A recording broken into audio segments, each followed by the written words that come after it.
पुरुषोत्तमं देवी सरस्वती व्यासं ततो जयमुदीरयेत् ब्रह्मानन्दं परमसुखदं केवलं ज्ञानमूर्तिं द्वन्द्वातीतं गगनसदृशं तत्त्वमस्यादिलक्ष्यम् एकं नित्यं विमलमचलं सर्वधी साक्षिभूतं भावातीतं त्रिगुणरहितं सद्गुरु तन्नमामि। शुक्लां ब्रह्मविचारसारपरमां माध्यां जगद्व्यापिनीं विना पुस्तकधारिणीं भजतां पार्वती पते हर महादेव भगवान्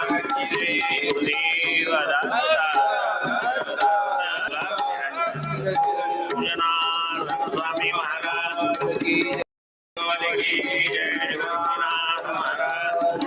सर्वाईश्वर भगवान गणमोचन हनुमान महामृत्युंजय भगवान हर हर महादेव शंभो काशी विश्वनाथ गंगे हर हर महादेव शंभो काशी विश्वनाथ गंगे हर हर महादेव शंभो काशी विश्वनाथ गंगे हर हर महादेव शंभो काशी विश्वनाथ गंगे काशी विश्वनाथ गंगे काशी विश्वनाथ गंगे काशी अमरनाथ गंगे काशी अमरनाथ गंगे हर हर महादेव शंभो काशी विश्वनाथ गंगे हर हर महादेव शंभो काशी विश्वनाथ गंगे काशी विश्वनाथ गंगे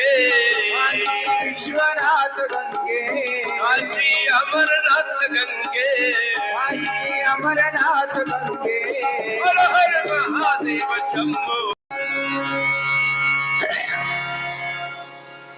गमाविष्यच भूतानि धारयाम्यमोजस उष्णामि शौचते सर्व सोमभूतारसात्मक मी रिगालो असे भूतळी मनोनी समुद्र महाजळी ते पासूची ढेपुळे विरेशी नाम आणि भूते ही चराचरे जे धरितसे जे अपारे तिये मीच धरी धरे रिगोनिया गगनी मी पंडुसुता चंद्राचे निमिषे अमृता भरला झालो चालता सरोवरू तेथून फाकते रश्मी करम ते पाट पेलून अपार सर्व औषधीचे आगर भरितो असे मी अन्नद्वारा जीवाळा भूत जाता आणि निपजविले अन्न तरी तैसे कैसे दीपन जेने जिरुनी समाधान भोगिती जीव बोल हरी बोल हरी हरी हरी बोल हरि बोल हरि हरि बोल केशव माधव गोविंद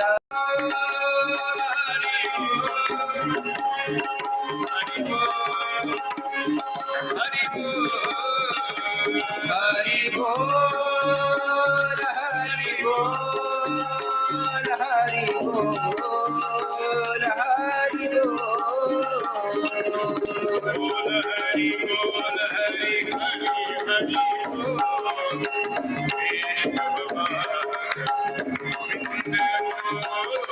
बोल हरि बोल हरि हरि हरि बोल केशव माधव शिवस्वरूप सद्गुरु जनार्दन स्वामी गुरुमावलीच्या कृपेने भगवान आशुतोष महामृत्युंजय सर्व ईश्वराच्या कृपेने पवित्र पावन महिना अश्विन मास आहे।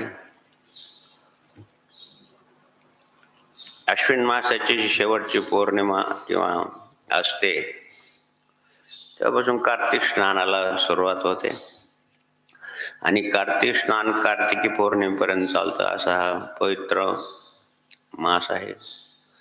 भगवत भक्तीसाठी अत्यंत उत्कृष्ट आहे. आपल्या महाराष्ट्राच्या परंपरेमध्ये किंवा संत परंपरेमध्ये आणि कार्तिक स्नानाला विशेष महत्व आहे. जसं उत्तराखंडामध्ये माघ स्नान आहे, वैशाख स्नान आहे.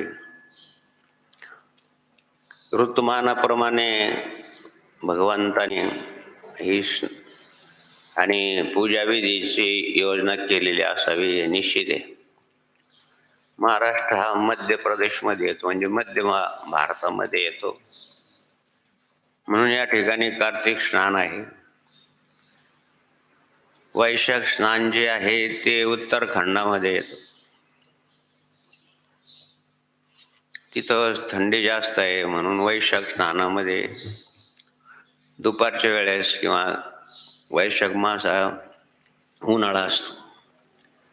आणि माघ स्नान हा सुद्धा उत्तराखंडातलाच भाग आहे. माघ महिन्यामध्ये फार थंडी असते. आपल्याकडे जसं फेब्रुवारी महिना असतो अशा महिन्यामध्ये आणि पवित्र गंगा नदीच्या काठावर जाऊन किंवा पवित्र नदीच्या काठावर जाऊन स्नान पूजापाठ नेमनाम करण्याला विशेष महत्व आहे. म्हणून कार्तिक स्नानाची आणि भगवंताला आळवण्याची काकडा परंपरा आणि ज्ञानेश्वर माऊलीपासून तर आता काय 750 वर्ष चालू आहे. याच महिन्यामध्ये भगवतीचे उत्सव आहेत. याच महिन्यामध्ये कोजागिरी पौर्णिमा आहे. आणि पुराणामध्ये याच्यामध्ये वर्णन असायला पाहिजे की याच महिन्यामध्ये समुद्रमंथन होऊन 14 प्रकारचे रत्न समुद्रातून निघालेले आहे. म्हणून समुद्राला रत्नाकर म्हणतात, उदधी पण म्हणतात. त्याच्या पोटामध्ये खूप आहे. तो सर्व किती घाण पाणी समुद्राला जाऊन मिळतं, पण समुद्र जाऊन पहा किती स्वच्छ आहे. वरून पाहिलं तर खाली वाळू दिसते, इतकं स्वच्छ. एवढ्याच तो खारट आहे. इतकं स्वच्छ पाणी आहे, असं वाटतं घाटा प्यावं. आणि एक गोड जरी घेतला तरी आणि खूप खारट. त्याच्यापासूनच मीठ तयार होतं. आता करोडो वर्षाची परंपरा आहे. आवश्यक घटक शरीराला मीठ आहे. खारट सारासापैकी हा महत्वाचा रस आहे. भाजीला मीठ नसू द्या, जेवण हे होऊन जातं. आणि म्हणून उदधी अशा प्रकारच्या या महिन्याचं महत्व आहे. लक्ष्मीपूजन याच महिन्यात आहे. धन्वंतरी पूजन याच महिन्यात आहे. भगवंताचे आपल्याला ओळख करून देणारे सद्गुरूचे आज गुरुद्वादशी पण आहे. आणि बलिप्रतिपदा, पाडवा, भाऊबीज असे सर्व सण या महिन्यामध्ये येतात. आणि जसं इतर लोकांकरता त्यांचा महिना पवित्र मानले जातं, तसं आपलं आश्विन महिना सुद्धा पवित्र मानले जातं. दिवाळी, दसरा हा महत्वाचे सण आपले. आणि म्हणून या निमित्तानं आज प्रदोष पण आहे. आपल्या नियमाप्रमाणे सद्गुरू जनार्दन स्वामींचे, संतांचं, देवाचं आपल्याला नित्य स्मरण व्हावं. किमान 15 दिवसातून एकदा तरी गुरुमाऊलीचं स्मरण व्हावं, म्हणून आपण दर प्रदोषला सत्संगाचा कार्यक्रम आणि महाप्रसाद असा कार्यक्रम असतो. पण ही महामारीचा अजून एवढी शिथिल झाली नाही. हळूहळू शिथिल होत आहे. आणि मग सरकार थोडी आणि परवानगी पण देत आहे कार्यक्रमाला. आणि म्हणून हाच कार्यक्रम मोठ्या प्रमाणात आणि महाप्रसादाच्या स्वरूपात असलं तर मग लोकांना बरं वाटतं, प्रवृत्ती वाढते. आणि म्हणून या दिवाळीच्या सणाच्या निमित्तानं सर्वाला काम करण्याची प्रवृत्ती आहे. स्वच्छता करणं, घरदार, कपडे लत्ते घेणं, आनंदाचा उत्सव असल्यामुळं हेच प्रक्षेपण आपल्याला घरी पाहता येण्यासाठी श्री उमेश भाऊ, सोपान भाऊ, समाधान भाऊ, संतोष भाऊ ही सर्व मंडळी आणि अतिशय अथक प्रयत्न करून आपल्या घरापर्यंत हे सर्व पोहोचत आहेत. आणि म्हणून त्यांना नमस्कार आहे. भजनी मंडळाची साथ आपल्याला दर प्रदोषला मिळते. आदरणीय सद्गुरू साहेबपरायण हरिभक्तपरायण श्री शिवराम महाराज, श्री जनार्दन महाराज, श्री लक्ष्मण महाराज, श्री अजय महाराज, श्री नवनाथ महाराज या मंडळींच्या माध्यमातून भजनाची सेवा गुरुमाऊलीच्या चरणी समर्पित होत आहे. त्यांना पण जय हरी, नमस्कार, जय जनार्दन. भेग भगवान कोणी संतोषगिरी महाराजांचं मधुर प्रवचन घ्या आणि भजन कोणी ऐकत असेल तर त्यांना भेग भगवानला ओम नमो नारायण आमच्या दर्शनाम संन्याशीप्रमाणे मी सर्व गुरुबंधूंना, भाविकांना, सर्वांना जय जनार्दन, नमस्कार, जय श्रीराम. श्री अनंतकोटी ब्रह्मांड चक्रचालक भगवान श्री जनार्दन आपल्या प्रिय भक्त अर्जुनाला श्रीमद भगवद्गीतेचा सगळ्यात महत्वाचा आणि अध्याय पुरुषोत्तम योग नाम 15व्या अध्यायामध्ये हा यो मामेव सम्मूढो जानते पुरुषोत्तमा. भगवंताला पुरुषोत्तम म्हणले. पुरुषोत्तम हे नाव स्वामी नारायण संप्रदाय पूर्ण पुरुष तो पुरुषोत्तम, सो सर्वज्ञ तो पुरुषोत्तम, ज्याला कोणताही विषय अपरिचित नाही. ज्ञानाचं आलय म्हणजे घर किंवा ज्ञानाचा समुद्र म्हणजेच पुरुषोत्तम. यो मामेव सम्मूढो जानते पुरुषोत्तमा.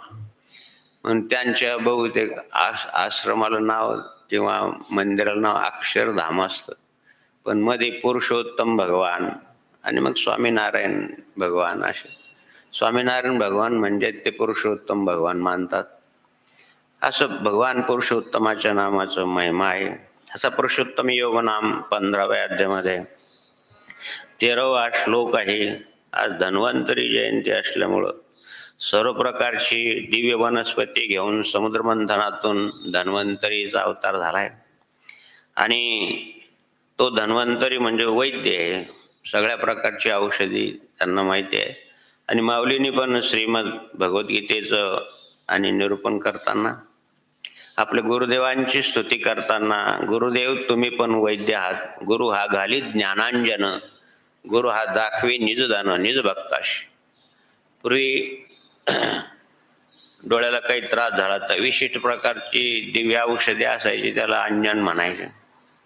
ते घातलं की डोळे आलेले असेल. पूर्वी औषधं नव्हते. आता आमच्या लहानपणी सुद्धा इतके डोळ्याची साथ आली की काहींचे डोळे उघडतच नसे. 8-8 दिवस डोळे लागलेच, उघडतच नसे.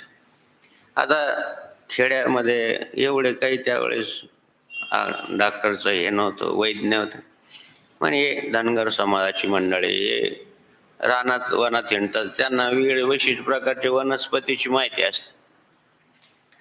पण ते काही आघटितच काही कार्यक्रम असतात महाराज. त्या वैद्यानं सांगितलं की बाबा याला डागावं लागेल.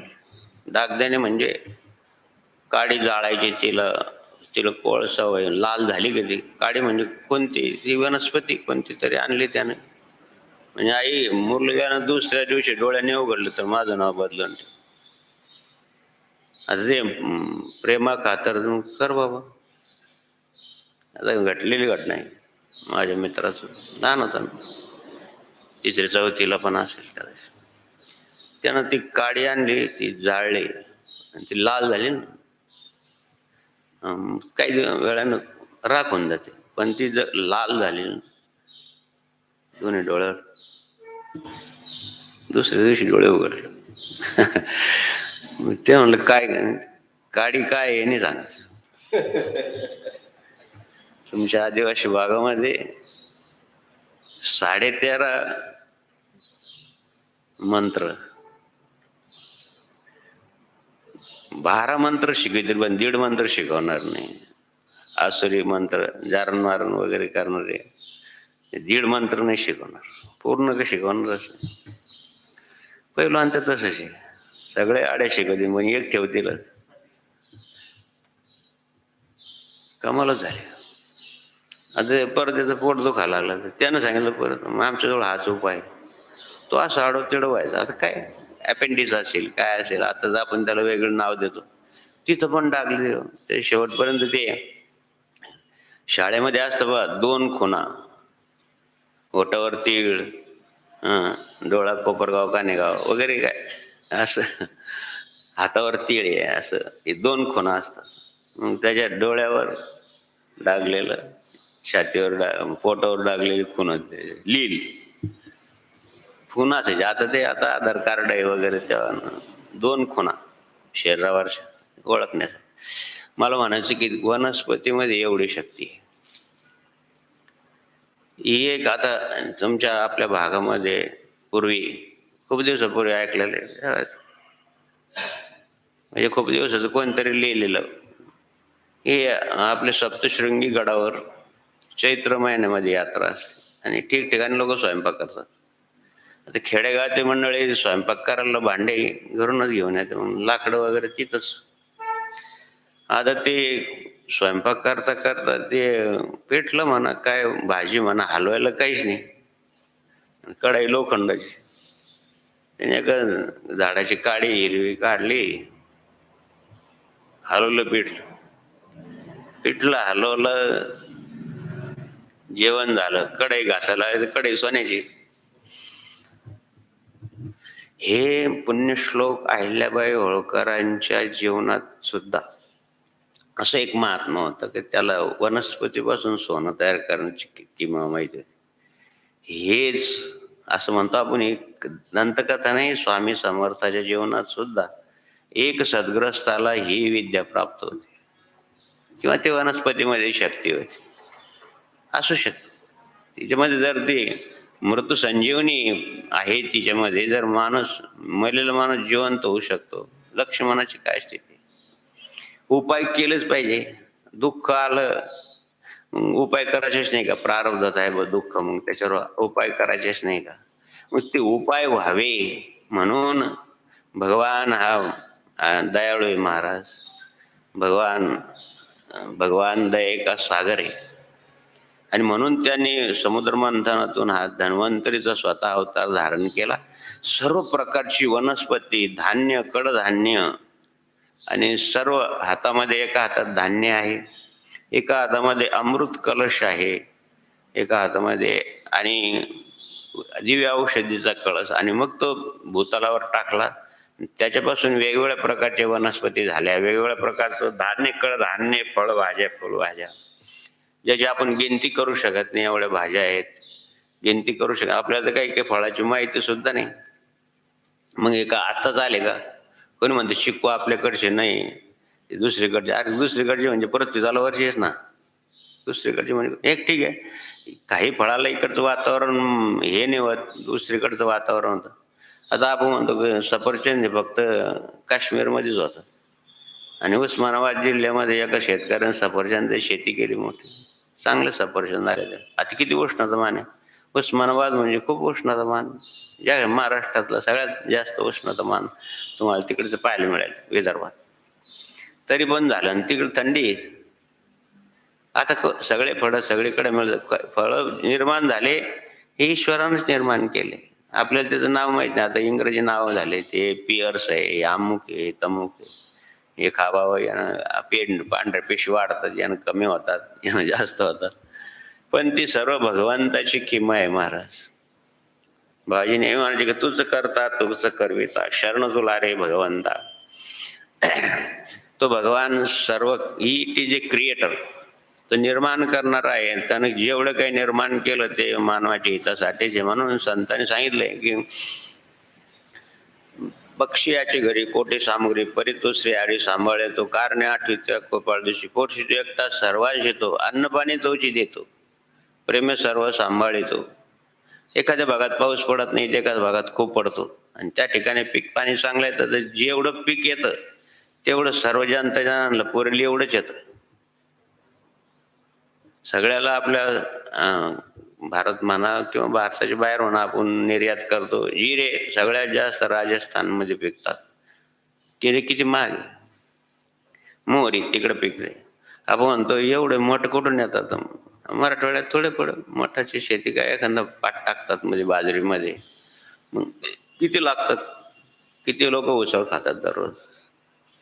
शहरात म्हणा, इकडं म्हणा, मिसळपाव म्हणा, हे म्हणा ते म्हणा, किती लागतं, कुठून येतं मग हे? पुष्पाणी चौषधी सर्व सोमउता रसात्मका, त्यानंच निर्माण केले महाराज. कुठं ना कुठं तरी ते पीक तयार होतं. आता उडीद किती लागतात यज्ञाला, याला त्याला, तरी तेवढे पिकतातच. म्हणून म्हणलंय की अन्न पाणी तोची देतो, प्रेमे सर्व सांभाळेत. त्यानंच हे अन्न पाणी तयार केलंय. तो समुद्रमंथनातून आला. समुद्रमंथन झालं तर सगळ्या 14 रत्न निघले. त्यामध्ये भगवती लक्ष्मी, आता उद्या लक्ष्मीपूजन आहे, तिची प्राप्ती. मग सगळ्या देवदानवांनी केल्यामुळं, देवदानवांनी केले समुद्रमंथन, देवानी दानवानी केले समुद्र मंथन, त्यातून निर्माण झाले ते विष दिशा दिशातून. अशा समयी, संकट समयी भगवान शंकराने ते विष घेतले पिऊन. हर हर हर हर हर शिव हर हर हर बोल. नंदी आला व नंदी आला, नंदी आला व नंदी आला, नंदी आला व नंदी आला, नंदी आला व नंदी आला. समुद्रमंथन एका बाजूला आणि राक्षस दुसऱ्या बाजूला, देवता, सगळ्यांनी मिळून समुद्रात मंथन केलं. भगवान स्वतः कश्यप म्हणजे कासवाचं रूप घेऊन मंदाराचलाचे रवी आपल्या पाठीवर धारण केले आणि समुद्रमंथन झालं. सगळ्याला हे पुराणातले कथा माहिती आहे. भावार्थ असा आहे की अनंत प्रयत्न केल्यानंतर सगळं प्राप्त होतं. प्रयत्नांती परमेश्वर, अभ्यासात समर्थोसी मत कर्मम परम भव. कोणी असो, दैवी असो की आसुरी असो. आसुरी लोक जण प्रयत्न करतात की नाही. संघर्ष वेगळा, प्रयत्न करणं वेगळं. आणि प्रयत्नातूनच आणि प्राप्त होतं. प्रयत्नाशिवाय काही प्राप्त होत नाही. आणि म्हणून समुद्रमंथनातून हे मंथन ज्यावेळेस झालं तर त्यावेळेस त्याच्यामधून अगोदर घुसळायला झालं तर संघर्ष झाला. संघर्षातून विष निर्माण होतं. मग ते विष आलं. देवता लोकांनी आणि सांगितलं की कोण घेईल, तर भगवान शंकरांनी ते विष प्राशन केलं. पण ते घेताना भगवान शंकरांनी पार्वतीला विचारलं की पार्वती, हे देवदानव हे प्रयत्न करतायत आणि याच्यातून ते हे विष निर्माण झालं. सापाची गरळी येते, विष फार असतं, अवघड असतं महाराज. नाक चावला की ते अजून बी त्याच्यावर काही एवढं औषध नाही, पण ते दवाखान्यात पर्यंत गेले पाहिजे ना, इथपर्यंत जात नाही एवढं विष. आणि किती असतं, उगाच थोडं असतं. जसताना काही थोडंच विष शरीरात जातं तर किती अजून त्याच्यावर संशोधन, किती विष त्याच्या मध्ये कस काय तयार होत. हा तर उंदीर वगैरे खातो, नाग सरड्या वगैरे हे खातो, पण याच्या पोटामध्ये हे विष कशा, काय केमिकल आहे, कसं काय तयार होत, याचा शोध नाही. हा, ते विष अनेक प्रकारचे कॅन्सर झालेल्या लोक कोबामध्ये दिलं जातं, ते ठीक आहे. पण त्याच्या शरीरात कसं काय तयार होत. आपल्या शरीरामध्ये 6 प्रकारचे घटक अन्नापासून तयार होतात, तसं तो खातो ना. त्याचं काय, त्याचं मांसाहारी पण जिवंत खातो. जिवंत प्राणी गिळून टाकतो. त्याला दात पण नाही आणि पाय पण नाही, पण तो पळतो माणसापेक्षा जास्त. त्याला कुठं पाय, आत्ता डोळ्याचं पातकलं होतं, गेलं हो निघून कुठं. बरं कुठं जातं समजत. बरं किती छोटं छिद्र असलं तर पूर्ण जातं विचारमध्ये. कसं काय जातं, काही देवाची लीला अशी अवघड अशी. आणि बरंच बाबळीच्या झाडावर जाऊ द्या, काटा टोचत नाही. आम्ही शाळेतून येत होतो, एक मोठे साप पोर लागले माग, तशी बाबळे झाड छोटस, त्याला ते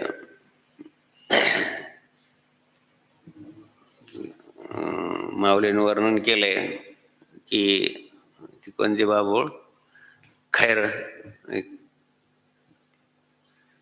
तिचं वर्णन त्याच्या खाली बसून आहे.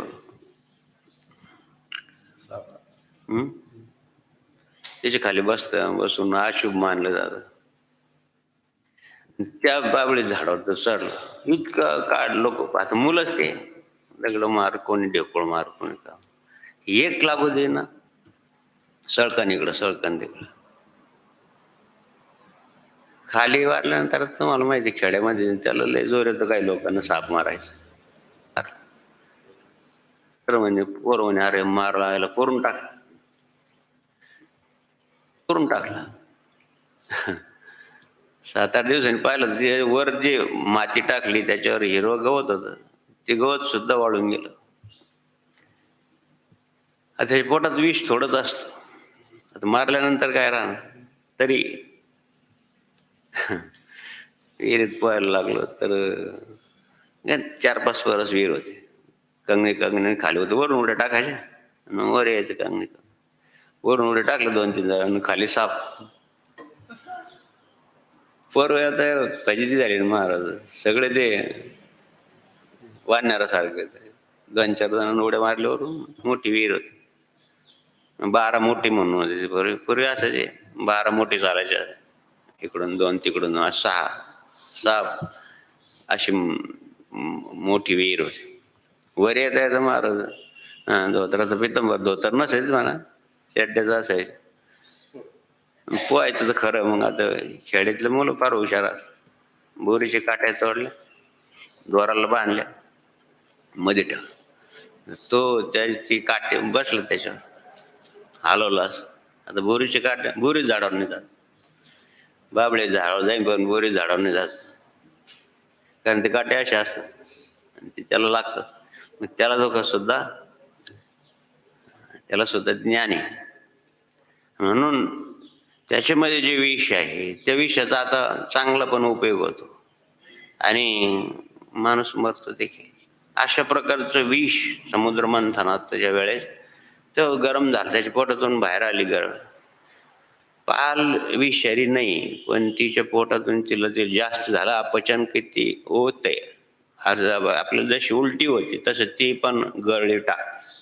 आणि ती गरळी म्हणजे एक ज्वारीच्या दाण्यासारखी पांढरी असते मागाशी, ती पडली की माणसाला विषाची बाधा होते.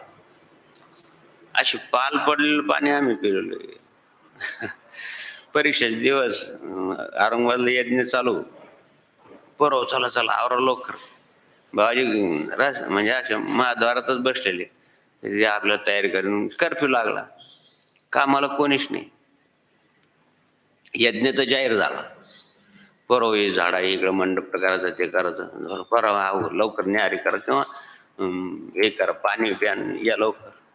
आता गडबड पाणी आश्रमात नव्हतं, लांबून पाणी आणावं लागायचं. तिथं 1 फारलांग बरोबर. काय संतोषजी महाराज तुम्हाला पण माहिती, तिथं ब्रिटिशांनी की त्या मोगलांनी अशी योजना केली की असं एवढं गोल बांधलेलं आहे विहिरीसारखं, ते बुडून वरून पॅक, खालून वरून सगळं असं पॅक आहे. तिथं एवढं क्षेत्र आहे, 24 तास पाणी चालू, ना मोटर ना काय. तुम्ही केले असेल कधी, मुलांच्या ट्रिप जातात पवनचक्की, तिथं पण सारखी धार चालू आहे. आता आहे मला नाही माहिती, पण आम्ही जेव्हा शिकालो तिथं एक मुबाऱ्याच्या माग असं बांधलेलं पॅक चौकडून, कुठंच जागा नाही. बरं ते पूर्ण बांधलेलं असं नाही की मध्ये पोकळ, पारीनं सुद्धा फुटत नाही. सोन्याचं बांधकाम, सारखं पाणी 24 तास. कुठून येतं काय येतं काही शोध नाही. बरेच परदेशी लोक येऊन गेले, हे पाणी 2 ठिकाणी येतं कुठून आता आहे की नाही मला माहिती, पण आम्हाला तिथून पाणी आणावं लागायचं प्यायला. सकाळी जायचं तिथं आंघोळ करायचं, गरम पाणी हिवाळ्यात, कोमट पाणी, आणि स्नान करायचं आणि दोघांनी 2-2 बादल्या घेऊन यायचं. एक स्वयंपाकाला, एक मंदिरातल्या पूजेला, असं तिथून फारलांग भरून. मग मुलांनीच विहीर खाणली, तिला थोडं पाणी लागलं, मग 2 विहिरी खाणली. बाबाजीच माहिती, एक विहीर खाणली की परत दुसरी, तिसरी, परत ती पुजून टाकायची, परत तिसरी खांदायची. आणि बाबाजी काय चाललं, उद्योग पाहिजे, मग खणलीच कशाला, पाणी लागायचं नाही तुम्हाला माहित होतं, मग तुम्हाला खणली कशाला, लोकांना काम पाहिजे ना भाऊ, मला काम आवडतं. कष्टकरी शिवभक्ती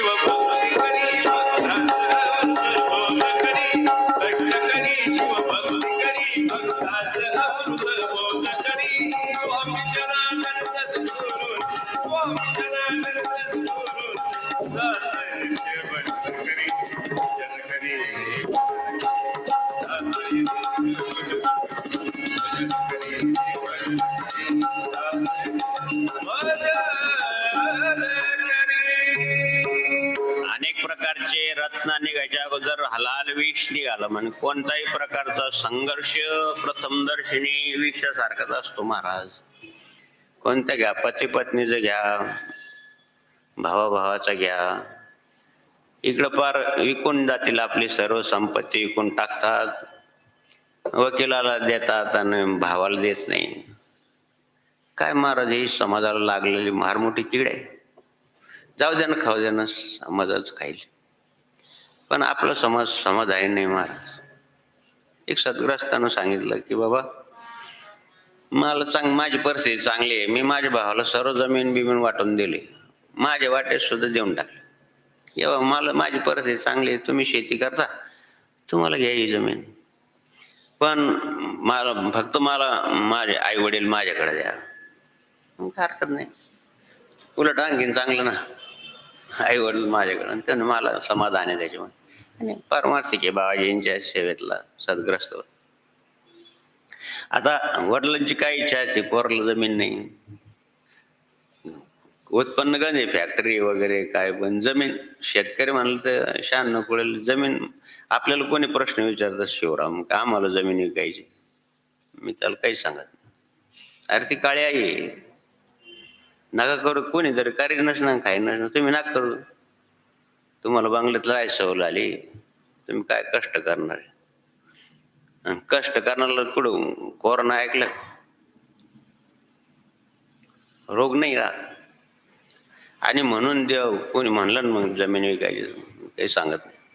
फारच मागं लागलं तर म्हणतो विचारू नको. काळी आई, भावाजीला सुद्धा राग आहे जमीन विकायची म्हणलं.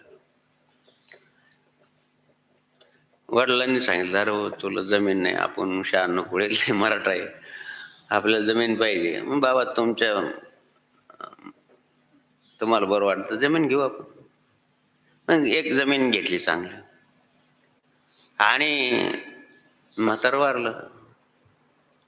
भावाने केस केली की हे वडील, त्यांनी जमीन माझ्या नावावर नाही घेता येणार, वडिलांच्या नावावर घेतली. घडलेलं प्रसंग, वडिलांच्या नावावर जमीन घेतली तर त्या मुलांनी वाटणीपत्र सांगितलं की आम्हाला वाटा पाहिजे, वडिलाची जमीन.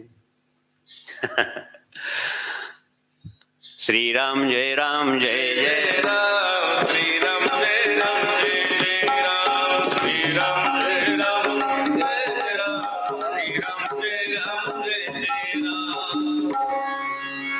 तरी दिली. आणि पुढचं कंसात सांगत मूलबाळ नाही, एक मुलगी फक्त. कोणाला गेली जमीन? जावायला. चांगलंय, घर जावाई, दूर जेवाई देव बराबर, गाव जेवाई आधा, आणि पुढं घर जावाई गधा. देवाच्या कृपेने चांगलं आहे सासऱ्याचं मिळणं.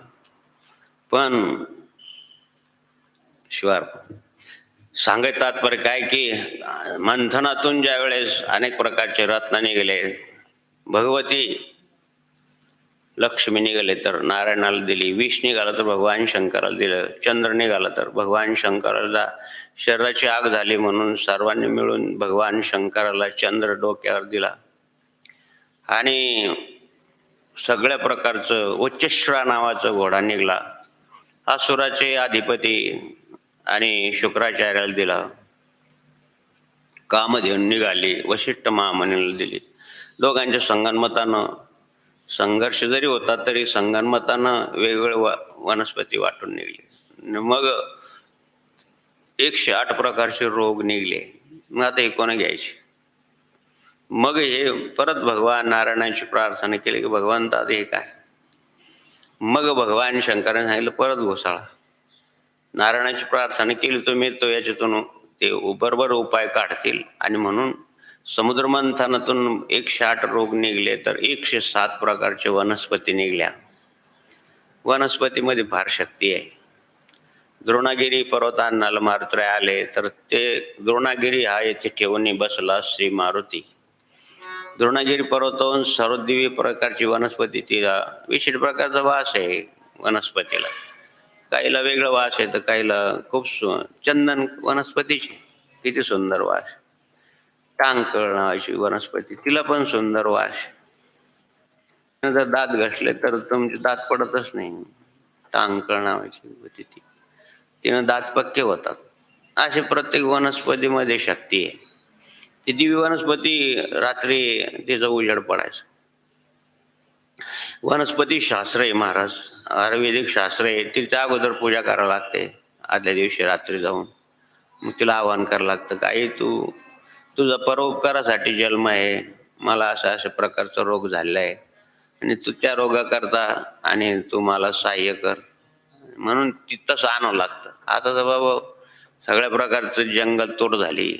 हजारोने 85 550 वनस्पतीचा शोध लावला श्री बालकृष्ण महाराजांनी. काय महाराज, त्याच्यामध्ये केमिस्ट्री मधले कोणकोणते मिनरल्स या वनस्पतीमध्ये आहे याचं त्यांनी परीक्षा करूनच महाराज सिद्ध केले. 3 पुस्तक आहे त्यांचे वनस्पतीवर. जगामध्ये 70 भाषेमध्ये भाषांतर, गंमत अशी. 150 जग आहेत, 125 जगामध्ये देश आहेत, 70 भाषेमध्ये खूप झालं ना भाषांतर होणं, रेकॉर्ड आहे. काय महाराज, वय साधारण 50च्या पर्यंत असेल. एवढं संशोधन होणं म्हणजे बिचारा धन्वंतरीचा अवतार मानायला पाहिजे. बरं, त्याच्यामध्ये असं नाही की याच्यामध्ये एवढं गुण आहे, तुम्ही बेआडा घ्या तुमचे दात बरे होतील, पोटाचा रोग बरा होईल, असं नाही. त्या बेआड्यामध्ये काय आहे, केमिकलच्या गोळीमध्ये याच्यामध्ये हे आहे, ते आहे, क्लोरीन आहे, अमुक आहे, तमुक आहे सांगतात. पण वनस्पतीमध्ये एकच काय काढलं संशोधन, म्हणजे चिंतनाचा विषय महाराज, किंवा भगवंताचीच कृपा म्हणा. असं एक त्यांना प्रतिभा प्राप्त झाली. किती मोठं काम आहे. आज सगळ्या जगामध्ये योगाविषयी किंवा आयुर्वेदाविषयी आस्था निर्माण झाली. किती लोक अभ्यास करायला लागले. असं कोणतरी असतं मार म्हणलंय का संतांनी सुद्धा मार्ग दावून गेले आधी, दयानिधी संत ते. म्हणून देव असं भगवंतच निर्माण करतो, तोच पालन पोषण करतो, तोच आपलं रक्षण करतो. म्हणून त्याला आठवलं पाहिजे.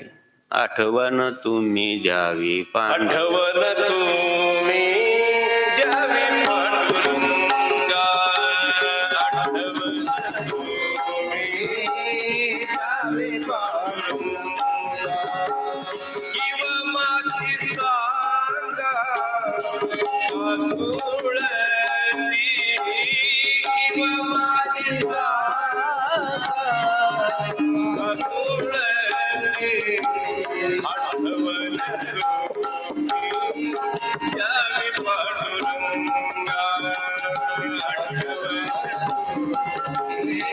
आठवण म्हणून या वनस्पतीच्या रूपानं भगवान धन्वंतरी 108 रोगावर उपाय म्हणून परत समुद्रमंथन झालं. तर समुद्रमंथनातून प्रत्यक्ष भगवान नारायणाने हा अवतार धारण केला. हातामध्ये चरू आहे, दिव्य वनस्पती आहे, असं घेऊन या भूतलावर हे सर्व परत आणि केलं. मत्स्यपुराणमध्ये पण कथा आहे की भगवंताने सर्व सृष्टीचा लय होतो, सगळं जलमय होऊन जातं. मग मार्कंडेय महामुनींनी विचारलं, देवा की सर्व जलमय असतं, मग तुझा अवतार कसा होतो, परत ही सृष्टी कशी तू सृजन करतो? तेव्हा मार्कंडेय महामुनींना भगवंतानी दिव्य रूप दाखवलं. एका पिंपळाच्या पानावर एक बाल गोड असं आणि लहान मुलाचं रूप दाखवलं. म्हणजे बाबा एवढ्या लहान रूपामध्ये तू एवढं सृजन कसं करतो? मग सांगितलं की सृजन करताना मी काही स्वतः एकटा करत नाही, मी सर्व प्रकारचं बीज माझ्याजवळ आहे. याच नव्या अध्यायात सांगितलं की सर्व बीज, मी सर्व बीज आहे आणि हे परत भूतालावर सोडून देतो. मग तुझ्या बरोबर कोण असतं? मत्स्यपुराणामध्ये सांगितलं की मग सप्तऋषी, आपलं सर्वांचं गोत्र म्हणजे धोत्र नाही, गोत्र उच्चारा म्हणजे गुरु तेवढं ज्ञान द्या तुमचं. आणि गुरु काय लंगोटीवर बसलं काय पूजाला?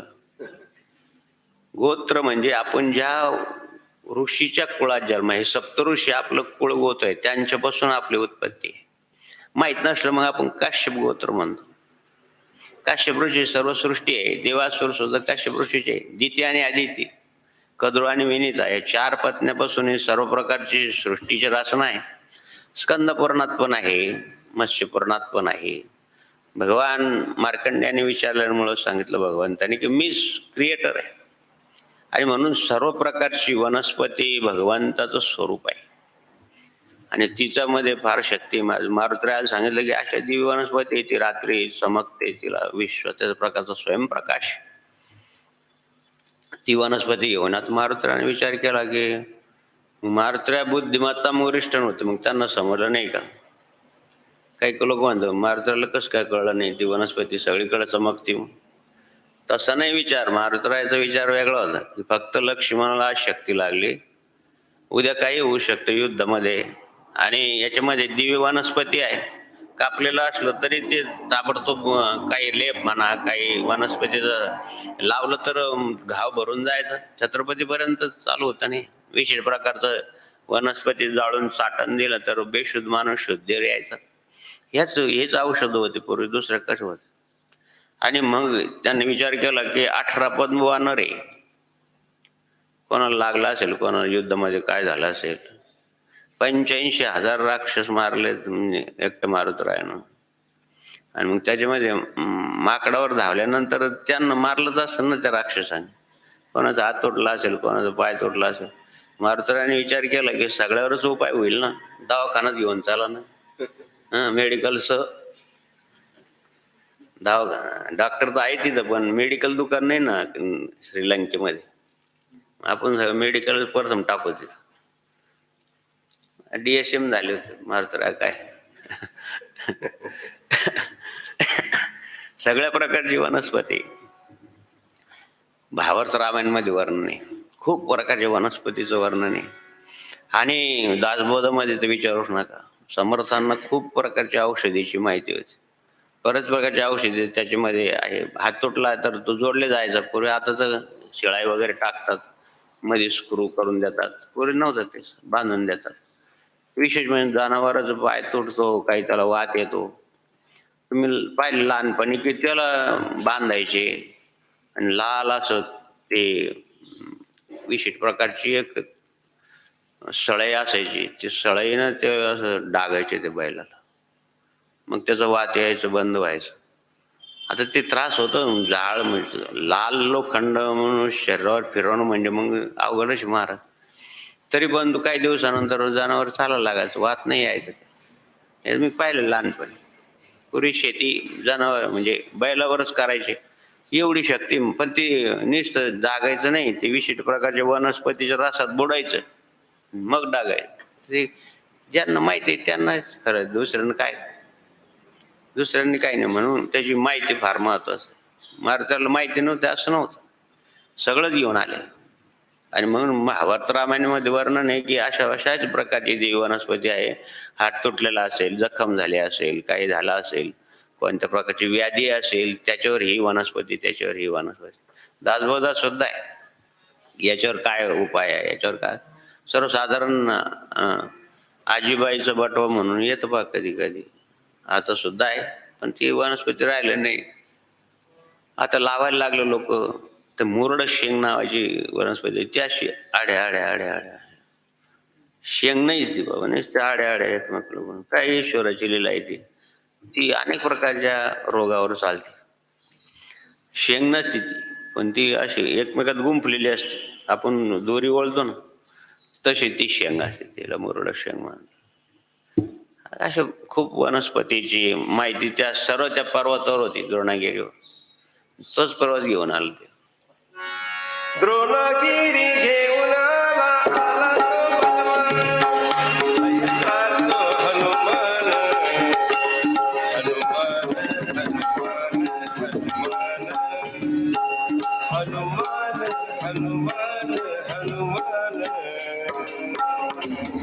अशा प्रकारची भगवान धन्वंतरीच्या रूपानं भगवंताने रूप धारण करून वेगवेगळ्या प्रकारची दिव्य औषधी असुरांना सगळ्यांनाच ईश्वराचा उद्देश कोणालाही. आता हे रावणाला माहिती असलं पाहिजे. हे सर्व गोष्टी रावण तर असुर होत. राक्षसाला सुद्धा डॉक्टर तोच होता ना, सुषेण वैद्य. दुसरा कुठं डॉक्टर होता ना, लंकेमध्ये एकच डॉक्टर म्हणजे वैद्य. तो त्या राक्षसावर उपाय करत असतील ना. आता एवढं खायचं म्हणल्यानंतर मग हजमावाला घ्यावंच लागलं असं. कुंभकर्ण किती खायचं. रामायणामध्ये 2-3 जणांनी जिलेबीची येटाळे ओळखले आणि त्या तोंडात घातलं, इतका तो खायचा. मग त्याला पण अपचन होत असेल ना. कालचे कार्यक्रम काय अपचन व्हायसारखं नव्हतं म्हणा, पण असत लग्नामध्ये असतं तेव्हा अपचन व्हायसारखं. बाबाजीच्या वेळेस तर 8-10 वेळेस कार्यक्रम राहायचे, तर प्रत्येक ठिकाणी थोडं थोडं जेवायचं. विद्यार्थी अवस्थेत काही होत नाही. 2 उड्या मारलं तर माकडासारखं जेवून जातं बाबाजी म्हणे. गाडीतून खाली उतरलं, वर आलं की झालं, जिरलं. जिरलं म्हणजे गेलं कुठं. दिव्य वनस्पती मध्ये फार शक्ती महाराज. लक्ष्मणाला शक्ती लागली, उपाय केले पाहिजे. रोग असला की त्याला उपाय आहे, म्हणून प्रत्येक रोगाला उपाय आहे. म्हणजे देवाला विचारलं की मग एका रोगाला का उपाय नाही. त्या भवरोग मानले त्याला, म्हणजे याला एकच उपाय आहे. याशी उपाय तो थोडा, देह पाण्याचा बुडबुडा. हा भवरोग या सर्वांना होतो शेवटी. याच्यावर एकच उपाय आहे, हरिनाम. म्हणून माऊलीने आपल्या गुरुदेवानं सांगितलं की माऊली देवा, सद्गुरुदेवा, तुम्ही मला दिव्य औषधी दिली आणि त्या दिव्य औषधीच्या रूपानं तुम्ही खरंच वैद्य आहात. हरिनामरूपी दिव्य औषध दिल्यामुळे मला भवरोग मी तरुण जाणार आहे. तेषाम समृद्धता मृत्यू संसार सागरात भवानी नचरा प्रार्था मया वेश्येत ते तसाम. भक्तियोगामध्ये भगवान 12व्या अध्यायामध्ये सांगतात, अशा प्रकारचा जो मानन्य भक्त आहे त्यासाठी मी समुद्रामध्ये स्वतः नावड येऊन त्याला पैल तीराला घेऊन जातो. आणि म्हणून देव प्राप्तीसाठी सद्गुरूची प्राप्ती होणं महत्वाचं आहे. आणि ते आपल्याला दिव्य औषध देतात, नामामृत देतात. त्यामुळे आपल्याला अमरत्व प्राप्त होतं. न पुनरुपी जन्माला यावं लागतं, न पुनरुपी मरावं लागतं. अशा प्रकारचं स्थान भगवंताच्या कृपेनं प्राप्त होतं, सद्गुरूच्या कृपेनं प्राप्त होतं. म्हणून माऊलीने आपल्या सद्गुरूंना तुम्ही दिव्य वैद आहात. गुरु हा घालीत ज्ञानांजन, गुरु हा दाखवी निज भक्ताशी, गुरु हा संत कुळीचा राजा, गुरु हा प्राण विसावा माझा, गुरुविना देव नाही दुजा पाहता त्रिलोकी. म्हणून आज गुरुद्वादशी पण आहे. वेगळ्या प्रकारचे द्वादशी नाव आहे. एकादशी जसं रमा एकादशी, वर प्रबोधिनी एकादशी, शयनी एकादशी, असे 24 एकादशीचे वेगवेगळे नाव आहेत. त्यांच्या वेगवेगळ्या कथा आहेत. आता पुढची जी एकादशी येईल तिला प्रबोधिनी एकादशी म्हणतात. आणि पौर्णिमा आली की भगवान चातुर्मास संपून जातो आणि भगवान जागे होतात.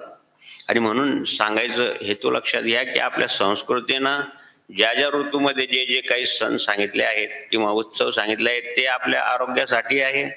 काही वाचिक मानसिक या 3 आणि वस्तुस्थिती आहे.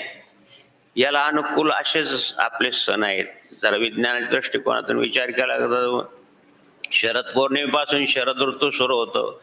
काही मिष्टान्न खाल्लं पाहिजे, गोड पदार्थ खाल्ले पाहिजे. म्हणून दिवाळी वगैरे सण आहे. या दिवशी आपण चांगले चांगले पदार्थ खातो. तळलेले पदार्थ या खाल्ले तर पचायला आणि त्रास होत नाही. हे तळलेले पदार्थ आपण जर पावसाळ्यात खाल्ले तर तुम्हाला माहिती आहे म्हणतो आपण म्हणून त्याला आखाड लागला, त्रास होतो. प्रकृतीच्या विरुद्ध आहे. म्हणून सानुकूल प्रकृतीला आणि हे असं सांगितलेलं आहे. आणि याच्यावर खूप संशोधन झालंय महाराज. एक सद्ग्रस्त आला म्हणजे बाबा एक दिव्य महापुरुष आहे त्याच्या दर्शनाला चला तेव्हा काही नाही, मोटरसायकल काढली गेले कोकणामध्ये. कुठं गिरणार का कुठं त्याच्या खाली पेट भागामध्ये कोणत्या गावात शेपुदरी जसं बाबा जाऊन आले त्या गावाला एक शिक्षक होते तुमच्यासारखे चव्हाण. त्यांच्या घरी ते महात्मा होते. म्हणजे मग ते त्यांचं नाव मंदाकिनी महाराज. आम्ही गेलो तर क्रश शरीर, फक्त मांस काहीच नाही, शरीराला फक्त कातडी लटकलेली वर 10 वाजता. आणि जटा खूप मोठा जनार्दन स्वामी सारखे 4-5 फूट जटा. आणि ते उठून बसले पलंगावर आणि असं बाजूला पडत हात एवढी काडी घेतली, 2 दात आहेत, त्या काडीचे दात खाली ठेवली. मग आम्ही ते गुरुजींना विचारलं की कोण महात्मा आहे असं. त्यांना आम्हाला फलाहार वगैरे दिला, बोलले पण ते. म्हणलं काय वैशिष्ट्य काय? बाबा यांना अशी दिव्यवानच, यांना भिक्षा मिळाली नाही मिळाली तरी काही नाही. आता वृद्ध अवस्था आहे म्हणून घरात राहतात, नाही तरी झाडावरच राहायचे. बरं यांना दिव्यत्व असं प्राप्त झालंय की पावसात चालत तरी यांच्या अंगाला पाऊस लागायचा नाही, उन्हात चाललं तरी यांना ऊन लागायचं नाही. म्हणजे खान काही कुठं जायची, बाई दे भाकर, नागल्याची भाकर, आणि तिकडं ते उडदाचं कच्चं उडदाचं पीठ भाजलेलं असत, त्यात पाणी टाकून खायचं, असं ते त्यांचं मुख्य अन्न आहे. तिकडं दिलं तर खायचं, मग नाही दिलं कोण. आता आदिवासी भागात सगळे चांगले असतात. आता 70-80 वर्षापूर्वीची काय परिस्थिती होती, आता त्यांचंच पोट भरत नसेल, यांना कोण देईल? मग काय काय खायचे म्हणून बाबा यांना एक दिव्य वनस्पती माहिती, ती फक्त अजून सुद्धा ती दाताखाली धारण करतात, त्यांना भूकच लागत नाही. बरं हे आताच नाही, तुम्ही जर सुशिक्षित मंडळी, आता तुम्ही शिकलेली मुलं आहेत. पॉल ब्रिटन नावाचा एक परदेशी पर्यटक होता. त्याने विचार केला की हे महात्मा कोणी फलाहारी, तर कोणी 8-8 दिवस काही खात नाही, तर कोणी कसं. आपल्याला तर दिवस दर 6 तासानंतर काही काही लागतं, हे राहतात कसे, नुसते फळावर कसे राहतात. आता भगर बाबा होऊन गेले लासलगाव, ते फक्त भगरच खायचे, कधी कच्ची खायचे, कधी शिजवून खायचे, कधी भाजून खायचे.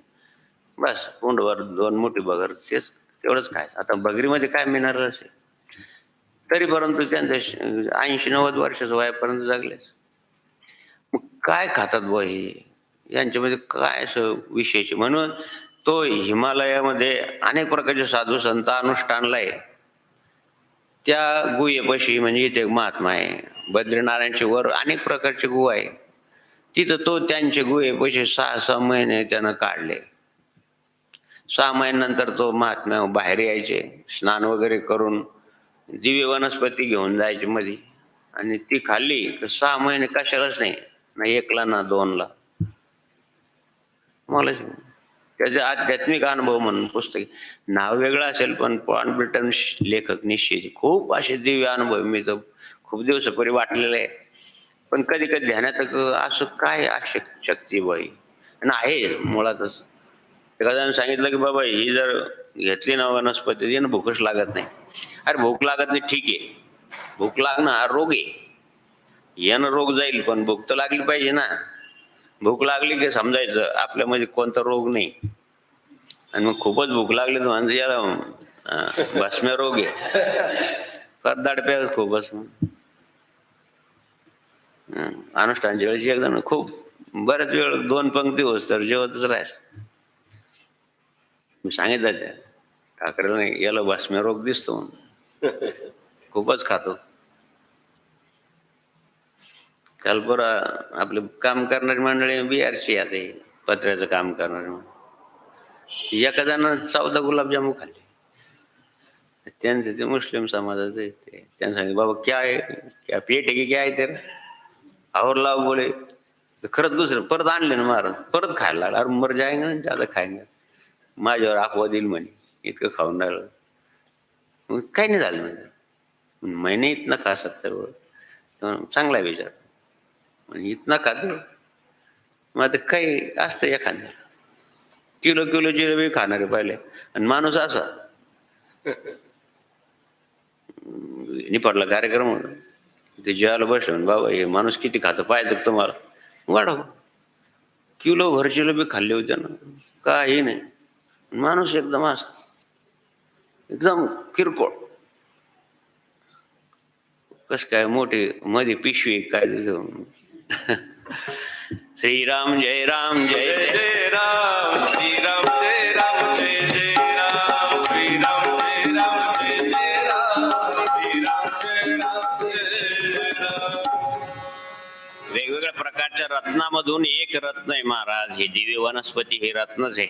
अर्थात समुद्र हा रत्नाकर आहे, त्याच्यामध्ये खूप दिव्य वनस्पती आहे. आता जे काही वनस्पती किंवा आता यामध्ये काहीतरी भेसळ केली जाते, आणि मग काही पशूंच्या माशांचं तेल म्हणा वगैरे म्हणा, काही याच्यामध्ये औषधं टाकलं जातं. मग जैन धर्मीय लोकांना हे चालत नाही. पण समुद्राच्या तळाला अशी काही वनस्पती आहे की ती केवळ आणि केवळ शुद्ध शाकाहारी, आणि त्या वनस्पतीपासून मग औषधं तयार करण्याचं संशोधन लागलं. जैन पॅथीची एक, मग ते जैन मुनी त्यात ते औषधं घेतात. विशिष्ट प्रकारची कंपनी, त्याला खूप असं भाव आहे, पण त्यांना एक प्रकारचा रोग होतो. जैन मुनी पाहिलं तुम्ही, तब्येतीने खूप काही काही खूप चांगले, त्याचा अर्थ खाल्ल्याशिवाय थोडी खात नाही असं नाही, पण त्यांच्या पद्धतीनं खातात. आणि म्हणून त्यांना ते आता संशोधन झालं तर पैसा मिळतो, तर मग संशोधन मी वाढलं महाराज. समुद्राच्या तळाशी जाऊन ती वनस्पती काढून त्याच्यापासून औषध तयार करणे. आता तर विज्ञानानं तर खूप सोपं केलंय महाराज. नाही तर ते हातानं कुटा लागायचं. सोना मकाई नावाची वनस्पती, ती किती कुटा तुम्ही, ती बारीक होणारच नाही. पूर्वी कुटा लागायची, तिनं पोट साफ होत. सोना मकाई नावाची होतच नाही बारीक. वस्त्रगाळ करायचं, वस्त्रगाळ म्हणजे कपड्यानं गाळून करायचं, किती कुटात तसेच घ्यावं लागतं. पण सांगायचं तात्पर्य काय की दिवी वनस्पतीची उत्पत्तीच्या धन्वंतरी भगवान आज निर्माण आले भूतलावर, म्हणून आज धन्वंतरी जयंती आहे. आणि म्हणून आयुर्वेद शास्त्राचे जे काही कोणी अभ्यास करतात, BHMS, त्यांचं दैवत म्हणून लावतात फोटो. एवढं चांगलं आहे. बाकीचे ॲलोपॅथिक वाले नाही लावत, पण जे BHMS म्हणजे आयुर्वेदिक पण ज्यांना शास्त्रज्ञ झाले किंवा डॉक्टर झाले, तर ते धन्वंतरीचा फोटो लावतात दवाखान्यात. लावलं पाहिजे. त्यांनी अवतार घेऊन एवढी वनस्पती तयार केली, आणि त्यांना अशा दिव्य वनस्पतीची माहिती होती, ते एवढंच खातात म्हणे बाबा. असं पण आहे. भूक लागत नाही म्हणजे शरीराला जर घटक लागतात तर ते जगलं पाहिजे ना. मग त्या दिव्य वनस्पतीमध्ये त्याला जगण्याचे सामर्थ्य. मग आता रामदेव बाबांनी माग सांगितलं की ज्या अर्थी हे लोक 100 वर्ष जगतात, काही आपण ऋषीमुनी सांगतो की यांना इतकं कल्प आयुष्य आहे, कसं काय? मग त्यांना विशिष्ट प्रकारची त्या वनस्पतीची माहिती आहे, म्हणून ते चिरतरुण, अशी चिरतरुण वनस्पती आहे. या एखाद्या भूतलावर नष्ट झालेली असेल, पण तिचा शोध लावला तर ती वनस्पती आहे म्हणून तिनं आयुष्य सुद्धा वाढू शकतं. चांगले महाराज 1400 वर्ष जगले. त्यांना योगविद्या माहिती होती आणि वनस्पती विद्या सुद्धा माहिती होती, त्यामुळे ते चिरतरुण 1400 वर्ष जगलेत. ही दंतकथा नाही, याला विज्ञानाचं प्रमाण असलं पाहिजे काहीच. आणि आहेच. तुम्ही तर काय संशोधन झालं की चीनमध्ये काय भाग असा आहे की तिथलच्या लोकांचं मुख्य अन्न विशिष्ट प्रकारचं गवत आहे. जसं आपल्याकडे आपण कांद्याची पात खातो, कांदे खातो, हे खातो ते खातो, आपलं मुख्य अन्न समजा कांदा आहे, बटाटे आहे, तसं त्यांचं मुख्य अन्न ते गवत आहे. कशात बी ते टाकतात, काय खात असेल त्यांचं काही पदार्थ करीत असेल ते खातात. तर ती झाली जी आता जनगणना झाली तर एकही 90च्या खाली नाही, 90च्या वरच जगलेले, 90, 100, 110 पर्यंत. आणि ते जनगणनेमध्ये त्या आता जसं आपण गोदावरीचं खोर, कोरोनाचं खोर म्हणजे तिच्या काठाकाठाचे सर्व गावं, तसं तिकडे एक खोर आहे त्या नदीचं. नाईल नदीचं खोर आहे, मिसिसिपी नदीचं खोर आहे. तसं त्या चीनमध्ये विशिष्ट प्रकारच्या नदीचं खोर आहे, आणि त्या खोऱ्यातले लोक, आदिवासी लोक ते खातात. आणि म्हणून त्यांच्या आयुष्य रोग नाही, काही नाही, काय. आता रोग नाही तर मग शरीर तंदुरुस्त म्हणजे मरण नाही. आणि म्हणून देव या अशा प्रकारची दिव्य वनस्पती भगवंताचं स्वरूप येते. आता हे वेगळ्या प्रकारची ऑपरेशन निघले, काही झालं का लगेच शिवून टाकतात किंवा पोटातला रोग काढतात, सर्जरी म्हणतात. हे सुद्धा अगोदर चरक नावाच्या शास्त्रज्ञांनी काढलेले याच्यामध्ये, आयुर्वेदामध्ये सुद्धा. आणि छेदन सांगितलेले, ते छेद पाडून तिथलचं रोग काढून परत तसं करणं, तसं होतं. किती संशोधन निघलं महाराज. इतकं मोठं ऑपरेशन 27 हार्ट अटॅक, असं वाटत नाही का आता ती खून सुद्धा राहिली नाही. किती संशोधन निघलं. पती पत्नीचे भांडणं झाले, ती पडली जिन्याहून खाली, कुठं तरी पाय सरकून. आता हे फरशी निघले, याच्यावर चांगले चांगले सरकून राहिले. सरले तिचे ओठ शिरला, डॉक्टरकडे घेऊन गेले. म्हणून डॉक्टर सांगितलं टाके द्यावं लागेल. द्यावं टाके दिले 2-3. किती बिल झालं म्हणजे 1000 रुपये. म्हणजे सांगितलं अजून 1000 रुपये घ्या, पण याचं तोंड बंद करून टाका, 2-4 टाके आज 2-4 टाके अजून टाका, ही फार भांडते. दिवाळीचे दिवस आज, बरं ती मौन राहिलं तर बरं राहील, मला दिवाळी तरी सुखात जाईल. सांगा. आता सर्जरी निघली महाराज, पुरी पण सर्जरी होती. याचा अर्थ असा की पण दिवी वनस्पतीनं शरीराचा रोग काढायचे, म्हणून 14 रत्नापैकी महालक्ष्मीची उत्पत्ती, चंद्राची उत्पत्ती, चंद्रामध्ये सर्व प्रकारचे वनस्पतीमध्ये पोषक रस घालण्याची शक्ती आहे, आणि तो रोज जमिनीतून शोषण करण्याची शक्ती. जमिनीत तो रस तयार करणं हे भगवान चंद्रांचं काम आहे, आणि ते शोषण घेण्याचं काम भगवान सूर्यनारायण करतो. म्हणून या ठिकाणी या श्लोकामध्ये चंद्र हा सगळ्या प्रकारचं वनस्पतीचं पोषण करतो. आपण फक्त पाणी दिलं की जमिनीतलं ते शोषण घ्यायचं काम कोण करतं? पाणी दिलं तुम्ही, खतं टाकले वेगळं, मग शोषणाचं काम. याचा अर्थ ती सजीव आहे. कोणतीही वनस्पती सजीव आहे. आपल्याच कोण शोध लावला? भारतातली ही वनस्पती सजीव आहे. काय त्या शास्त्रज्ञाचं नाव? विनोद. ही वनस्पती सजीव आहे, हे त्या शास्त्रज्ञाचं नाव सांग. तुम्हाला अभ्यास करावा लागला MPSC.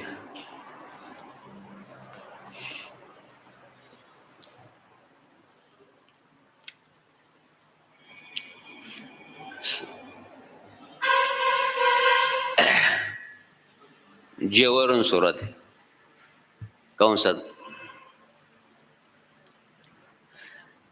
त्या वनस्पतीमध्ये सजीवता आहे. आपण लाजोळ्याच्या झाडाला घातला ते कोमधून जाते परत, तिच्या सजीवता आहे. आपण कांद्याचं रोप उपटतो, दुसरीकडे लावतो, 4-5 दिवसानंतर कांदे उभे राहतात.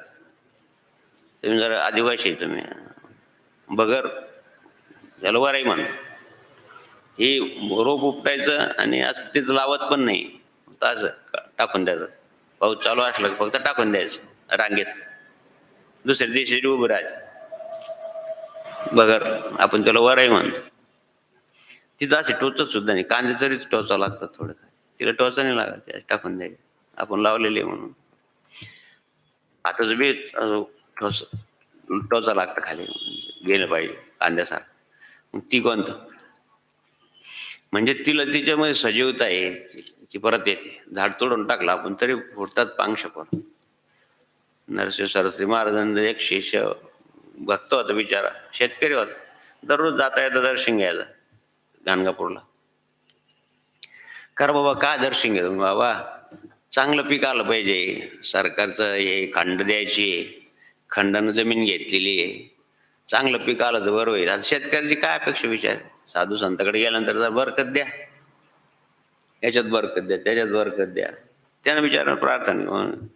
नरसिंह सरस्वती महाराज सांगितलं, एक शेत कापून टाक. बरं, पोटात आलेली ज्वारी होती.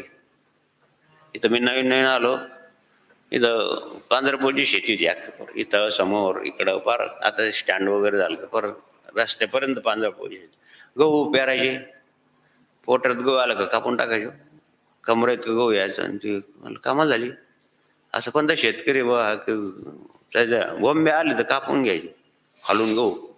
म्हणजे का बरं असं करतात? म्हणजे ते गाई करताना ज्वारी पण तशीच, चांगले पोटात ज्वारी कापून टाकायचे. आणि मी सगळं गाई करताय म्हणे, आमचं उद्देश काही धान्य तयार करायचं नाही. आणि तो त्याला सांगितलं कापून टाक ज्वारी. आता लोकांनी येड्यात काढलं. लोक येडं झालं का तू? आता ज्वारी पोटात आली, तुला काही दिवसांनी चांगलं पीक येईल. पण त्यानं सांगितलं, गुरुवाक्य साधा. गुरुजींनी सांगितलं ना माझ्या, ते सगळंच ज्वारी कापून टाकली महाराज.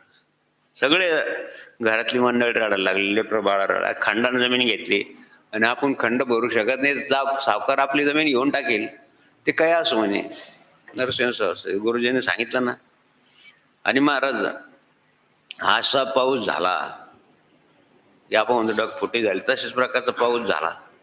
सगळ्याचे पिकं सोडून गेली, आणि याच्या एका एका झाडाला 18 पांगरे आले. त्याला 18 पोट धान्य झालं. आणि म्हणून गाणगापूरला त्यानं सांगितलं की आता ओला दुष्काळ पडला, खायला काही नाही, तर त्यानं सर्व धान्य वाटून टाकलं. अजूनही ती पद्धत आहे. 750 वर्ष. पण तुम्ही दुपारी जा, किती गरीब असला तरी तुम्हाला अर्धी भाकर देणार किंवा भात देणार, काही देणार, भिक्षा मागावंच लागते तिथं. नरसिंह सरस्वती महाराजांची परंपरा आहे, ती भिक्षा मागावंच लागते तिथं दुपारी 12 वाजता. आणि त्या लोकांना आता माहीत झालंय सगळ्याला भिक्षा देते. किती यात्रेकरू जातात.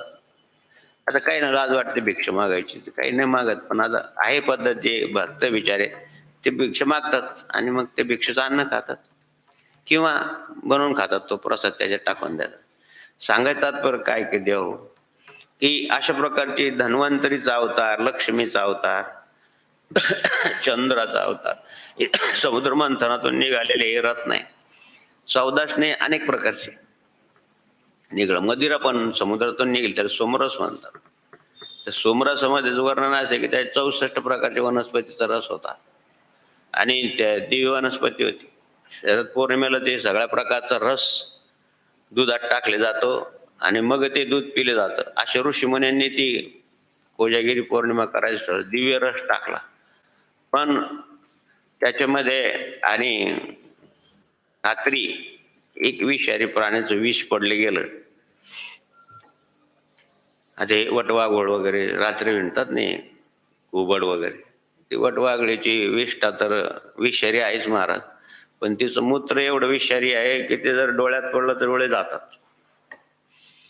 म्हणून शास्त्रामध्ये झाडाखाली, विशेषतः वडाच्या झाडाखाली वर जास्त असतात किंवा चिंचे झाडावर जास्त असतात, म्हणून चिंचे झाड रात्री झोपायला निषिद्ध मानलेले आहे. का की तिनं वरून टाकले डोळे जातील. अशा प्रकारचे त्याच्यामध्ये ते वेष्टा म्हणा काय म्हणा पडलं, पाहिलं आणि कोणी नाही पाहिलं. ऋषीमुनी भांडणा पूर्ण दंग होते. ते पाहिलं एका बेडकीनं आणि तिने पाहिलं का आता आता प्रसाद घ्यायची वेळ, वाटा सर्वांना दूध, तिने डबकन उडी टाकली त्याच्यामध्ये. अरे बाप, ते ऋषीमुनी होते ते विश्वामित्र शीत कणो दुर्वासा भृंगेरा, आध्यात्मिक दृष्टांत आहे. पाहिलं तर एवढं सर्व वेळेवर ही ना याच्यात उडी टाकायचं काय कारण, बरं मेलेंदी त्याच्यात, मग ते कसं काय खातील, पितील कसं काय. मग त्या ऋषींनी विचार केला, ध्यानामध्ये सांगितलं की ही काबर पडली याच्यामध्ये, इतक्या वेळ नाही उडी मारली ना अनेक प्रकारचे, नाही तर आपण घ्यायच्या वेळेसच का उडी मारली. मग त्यानं पाहिलं अरे याच्यामध्ये विष पडलं गेलं नकळत, आणि म्हणून हिनं याच्यामध्ये उडी मारली आणि आपल्या एवढ्याचा जीव वाचवला आणि स्वतः जीव घालून गेला. म्हणजे हिला दिव्य स्वरूप दिलं पाहिजे, म्हणून तिला दिव्य नारीचं स्वरूप दिलं. असं म्हणतात की तीच रावणाची पत्नी मंदोदरी. सर्व ऋषी मुनींचा आशीर्वाद म्हणून ती पतिव्रत होती महाराज. गारगोटीची पोटी हिरा, सगळेच स्वतःची पत्नीच ऐकायला पाहिजे ना, पण नाही ऐकलं. ती समजून सांगायची ना. सीतामाईला चांगले कपडे पाठवले, फळावर पाठवलं, सगळं पाठवलं, त्यांची पतिव्रत होती. आणि काही विपरीत दृष्टांत सांगतात की रावणानं सांगितलं की तिला जाऊन सांगा. कोणत्या कथेत काय माहित, कोणत्या रामायणामध्ये मंदोदरीला पाठवलं. अशी कोणत्या पत्नीला वाटत तुम्ही तुमच्या पत्नीला सांगा की मला यावरती तिला घेऊन ये. सामान्य विचार आहे ना महाराज. आता पटत नाही तर 5.5 लाख वर्षपूर्वी कस काय पटला असेल, कस काय योग्य, काही सांगतात. पूजा वस्त्र अख्खं रामायण सांगितलंय. आमची पूजा वस्त्र रामायण लावलं ते अख्खं रामायण, अर्धीच पूजा झाली म्हणून रामायण झालं भाऊ. आता पण आपलं रामायण चालूच आहे. रामकथा आहे, दिवाळीच्या समोर सुरू झाली रामकथा, एका अर्धा तासात. आणि दुसरंच काही, याचं हे गेलं आणि त्याचं ते गेलं आणि त्याचं फलान आणि त्याचं व्यसन, या अभंगात येईन त्या अभंगात. अरे अभंगाचं प्रमाण संसार जीवाला, संसारातल्या याच्याला नाही, ते आध्यात्मिक प्रमेय येते अभंग. म्हणजे त्या आध्यात्मिक दृष्टिकोनातूनच सॉल्व केले पाहिजे. बीजगणिताचं तुम्ही भूमिती कराल का, बीजगणित चालू आहे, इतिहासाचा पेपर चालू आहे, तुम्ही फ्रेंच राजक्रांती लिहिता येणार आहे का.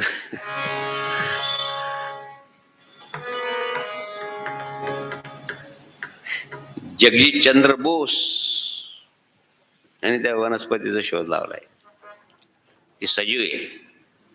आणि म्हणून देव या सर्व वनस्पतीची भगवंता दयाळू महाराज.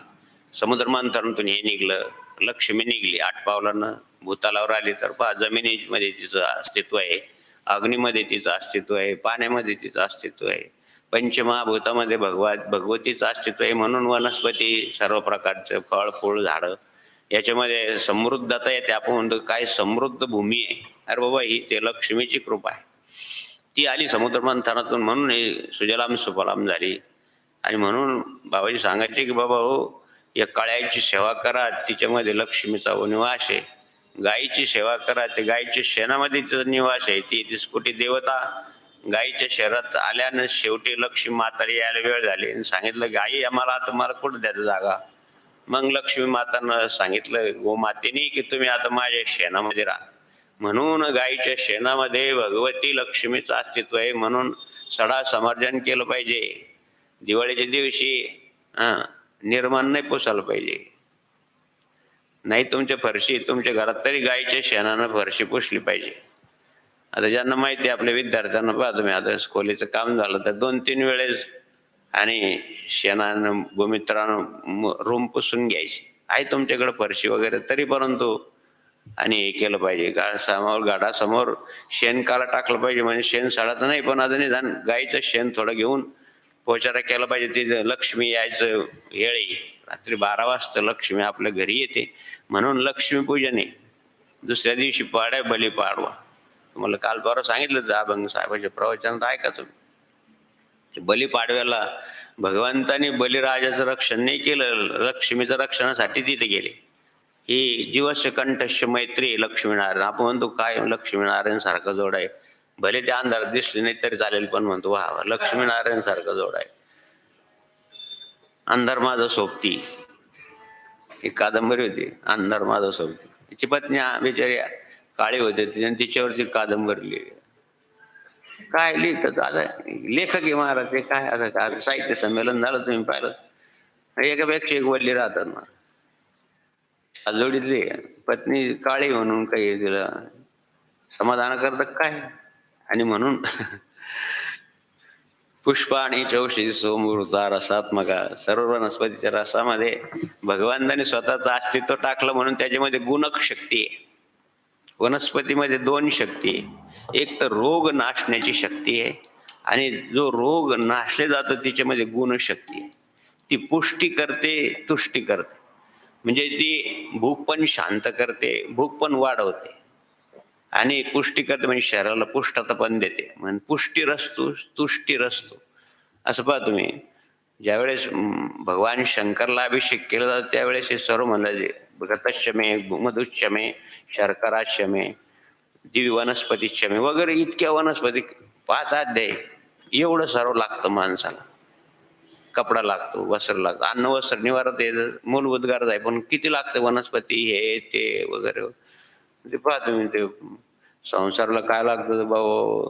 तुम्ही पाठ करायची भानगडीत पडू नका, तुमचं अर्ध आयुष्य जाईल. पळपाट लाटणं फलानं बेसताना. विंदोरीकर महाराज एखादा मत किती काय वस्तू सांगतं, कमालाचे अभ्यासाचे जो एक प्रकार. आणि पदव्या सिनियर KG अमुक KG हे तुम्ही पाठ करू नका. तुम्ही हे पाठ करता करता तुम्ही नापासच व्हाल. सांगायचं तात्पर्य काही तेवढ्या वस्तू लागतात. म्हणते चमे चमे म्हणजे मला पाहिजे देवा, घृतचमे म्हणजे मला दूध पाहिजे, मला दही पाहिजे, मला तूप पाहिजे. आणि इदन मम, हे आम्ही तुला देतो आणि त्याच्यात थोडं आम्हाला दे. इदन मम, थोडं मला दे. हे देवाला व्हायचं, पण त्याच्यातून थोडं घ्यायचं, आणि त्याच्यामध्ये दिव्य शक्ती येते ना महाराज. देवाचा प्रसाद म्हणजे अकाल मृत्यू भयारणम सर्व व्याधी निवारणम विष्णू पादोदकन तीर्थ, किंवा भगवान शिव पादोदकन तीर्थम जठरम धारयामी. तीर्थाचा मंत्रच येतो. म्हणजे आपल्याला तुलाच देतो देवा, तू आम्हाला दे. अर्थ तुझंच आहे सर्व, तूच निर्माण केलंय, आम्ही निमित्त मात्र तुला देतो, आणि त्याच्यातलं आम्हाला थोडं दे. इदन मम, थोडं दे आम्हाला पण. अशा प्रकारचं दिव्य वनस्पतीमध्ये भार शक्ती आहे. तो धन्वंतरी अवतार आजच्या दिवशी आहे. गुरु ही सुद्धा आपल्याला दिव्य अंजन देतात, भवरोगातून पार करण्यासाठी हरिनाम अमृत देतात, दिव्य वनस्पती देतात. म्हणून गुरुला सुद्धा, गुरु हा संत कुळीचा राजा आहे, आणि गुरु हा दिव्य अंजन देतो. म्हणून माऊलीने गुरुदेवाला सुद्धा वैद म्हटलेले आहे. आणि हा देवाचं वैद आहे. धन्वंतरी हा आपल्या सर्वांचं वैद आहे. भगवती लक्ष्मी उद्या प्राप्त होणार आहे, म्हणून स्वच्छता पाहिजे. बाबाजी म्हणते जिथं झाडझूड झाली तिथं लक्ष्मीचं निवास आहे. घर दार हे ते खेड्यापाड्यात तर गोधड्या गाधड्या सगळं धुवून काढतात. नदीला पाणी चांगलं स्वच्छ होऊन जातं, पावसाळा संपून जातो, शरद ऋतू सुरू होतं, पण सगळं धुवून काढतात. ज्याला कधी ज्या भांड्याला कधी पाणी लागलं त्याला स्वच्छ घासून घुसून वाढून ठेवतात. काल एक भक्त आला, तो पाणी म्हणतो, अरे तांब्या कशाचं आहे, स्टीलचा आहे का कशा? नाही, तांब्याचं आहे. मग त्याला घस ना. जसं नावं घेतं तसं ते चांगलं. दररोज भक्त बिचारा भगवान शंकराचं, म्हणजे जसं घेतो तसंच आहे, नावाचे. आदिवासी कपडे घातले तर जुने घातले तर नवेच कपडे काढून टाकायचे, तो पण त्याला जुने करायचेच नाही, म्हणजे धुवायचेच नाही, नवेच कपडे काढून टाकायचे. म्हणून देवा आपण सुद्धा असं आपल्या धर्मामध्ये स्वच्छता दिली सांगितलेली आहे, शुचिर्भूतपणा. तसं परधर्मीय लोक सुद्धा करतात. रमजान मध्ये पाहते किती नवे कपडे, सर्व प्रकारचं घरं वगैरे शुद्ध आणि करतात. पहा तुम्ही, आता हाजी यात्रा सुरू झाली, ते लोक हाजीला जातात, तर किती उपचार करणं, सगळं स्वच्छता, कपडे नवे वगैरे, नमाजला सगळे कपडे नवे लागतात. म्हणजे सगळ्याकडेच आहे शुचिर्भूतपणा, सगळीकडे सांगितलेलं आहे, सगळ्या धर्मात सांगितलेलं आहे, असं काही नाही. आणि म्हणून शुचिर्भूतपणा किंवा घरदार स्वच्छ करणं आणि ती लक्ष्मी आपल्या घरी यावं. आणि आपल्या भाऊ, ज्याला मी प्रवासी सांगितलं, ते प्रवचनाला भाऊ 10,000 काय म्हणतात तर तुम्ही याला. म्हणजे कराष्टमी म्हणजे काय? आता करवा चौथ म्हणजे कालची चतुर्थी, करवा चौथ होती. हे आमच्या मराठवाड्यामध्ये आडवे पदर लोकांचा फार मोठा सण. आपल्या बाय असं पदर घेतात, ते असं घेतात. मारवाडी म्हणा, वेगळ्या समाजाचे म्हणा, आडव्या पदराच्या लोकांचा तो करवा चौथ. म्हणून सांगितलं की एखाद्या बहिणीला भाऊ नसेल, म्हणजे आपल्या मराठवाड्यात पद्धती गुरुभाऊ करतात, कोणाला तरी भाऊ मानतात, ती एक पद्धत आहे. आणि दुसरी पद्धत अशी आहे की जिला भाऊ नाही, तिनं कराष्टमीच्या दिवशी, म्हणजे आता कालची अष्टमी झाली ना, तिला कराष्टमी म्हणतात. त्या दिवशी चंद्र रात्री 12 वाजता उगतो आणि त्या चंद्राला ओवाळायचं भाऊ नसेल तर. कारण लक्ष्मीचा भाऊ चंद्र आहे, कारण समुद्र मंथनातून निघलाय ना, म्हणून लक्ष्मीचा भाऊ चंद्र आहे. म्हणून भाऊ नसेल तर त्या चंद्राला ओवाळावं. खीरचा नैवेद्य भगवान चंद्राला दाखव आणि मग सांगावं की निदान या जन्मी नाही मला भाऊ मिळाला, निदान पुढच्या जन्मी तरी मला भाऊ मिळावा. म्हणून चंद्राला ओवाळले जातं रात्री 12 वाजता. आणि मग ते 4 प्रकारचे 5 प्रकारचं नैवेद्य, म्हणजे 5 प्रकारचे छोटे छोटे पुड्या म्हणतो, त्याच्यावरती खीर टाकायची, तो नैवेद्य चंद्राला दाखवायचा. रात्री 12 वाजता करावं लागतं. ज्यांना माहिती आहे आता त्यांनी केलं पाहिजे. मग बऱ्याच जणांना भाऊ नाही राहत ना, किंवा गेलेला असतो काही अपघातात म्हणा, कशा म्हणा, आणि मग त्यांना रडू येतं त्या एक भाऊबीजेच्या दिवशी. मग गुरुभाऊ म्हणून कोणा तरी ओवाळतात, ती एक समाधानाची बाजू आहे. पण हे शास्त्रानं सांगितलंय की भाऊ नसेल तर चंद्राला ओवाळावं रात्री 12 वाजता. बऱ्याच बायकांना बरं वाटलं, चांगलं सांगितलं. विनोद सांगत होतं की ते दिलीप महाराज बाबा 10,000 बरं झालं. माहित नाही बिचाऱ्यांना, घरदार स्वच्छ करावेत. आता कामाचे दिवस आहे तर जरूर एवढं काम करून लक्ष्मीला खूप काम आहे म्हणे बाबा. आता म्हणलं लक्ष्मीला काम आहे, जरूर आहे, लक्ष्मीचंच पूजन करायचं आहे, तर दोन्ही काम आहे. तुम्ही काय करणार? तुम्ही थोडी घर सारवणार, त्यांनाच सारावं लागणार आहे. म्हणून घर बी स्वच्छ केलं पाहिजे आणि शेतीची कामं पण केली पाहिजे. एवढं काम आहे महाराज. 500 रुपये रोज, 25 रुपये धडा, म्हणजे 5 किलो जर ते काय धडा म्हणजे काय म्हणते ती 25 रुपये धडा, म्हणजे एक बाई जवळजवळ 300 रुपये रोज कमवते. एवढा कापूस वेचते, एवढे सीझन चालू आहे. विदर्भातून बाय येऊन त्यांना आणायचं, नेऊन सोडायचं, त्यांना 2 वेळे जेवण द्यायचं, 2 वेळे चहा द्यायची. एवढा कापूस निर्माण झाला. पाऊस जास्त झाला आणि महत्वाचं पीक आहे कापूस. म्हणून सांगायचं तात्पर्य की तीच बी लक्ष्मीचं स्वरूप आहे. प्रावरण कॉटन सीड त्याचं तेल आहे ना. आणि म्हणून दिव्य वनस्पतीची उत्पत्ती धन्वंतरीची, याच्यापासून 15व्या अध्यायामध्ये भगवंताने वनस्पतीच्या राष्ट्रामध्ये माझं अस्तित्व आहे, हे 2 अस्तित्व निर्माण करण्याचं आणि स्थिर करण्याचं काम चंद्र आणि सूर्य करतो. चंद्र हा भगवान लक्ष्मीचा भाऊ आहे. म्हणून कराष्टमी दिवशी त्याला ओवाळावं. अर्थात बिचारा चंद्रामुळं की ती भरती ओटी येते. विज्ञानानं सुद्धा सिद्ध केलं आहे की त्याच्यामध्ये चंद्रमा जे अलांछन मार्तंड जे तापेन ते सदा सज्जन सोयरे होत. माऊलींनी सुद्धा अनेक ठिकाणी चंद्राचं वर्णन आहे, त्याच्यामध्ये शीतलता आहे आणि सूर्यामध्ये दाहकता आहे, पण माझ्या संतामध्ये या दोन्ही पण नाही. चंद्राला जो डाग आहे तो माझ्या संतात माझ्या गुरुदेवात नाही. सूर्यामध्ये जी तापाची शक्ती आहे ती माझ्या प्रकाशनेच दिला. सूर्यानं ताप नसेल किती गोड होईल. चंद्रामध्ये जर ते मध्ये काळ नसेल तर किती आणखीन चांगला दिसेल. तसे माझे गुरुदेव चंद्रमा जे अलांछन, माझ्या गुरुदेवामध्ये लांछन नाही कोणत्या प्रकारचं, निष्कलंक. आणि सूर्यनारायण सारखी फक्त प्रकाशित शक्ती आहे, दाहक शक्ती नाही. अशा प्रकारचं वर्णन माऊलीने सुद्धा आणि श्रीमद भगवद्गीतेचं भाषांतर करताना केलेलं आहे. आणि हेच या सण फार महत्वाचं आहे. दोन्ही चांगल्या प्रकारचं मिष्टान्न करावं, गोरगरिबांना वाटावं. आपल्या शेजारच्यांना रमजानमध्ये आपण घरात जर मिष्टान्न खाल्लं आणि शेजारचा उपाशी असला तर तो नैवेद्य देवाला पावत नाही असं त्यांची धारणा आहे.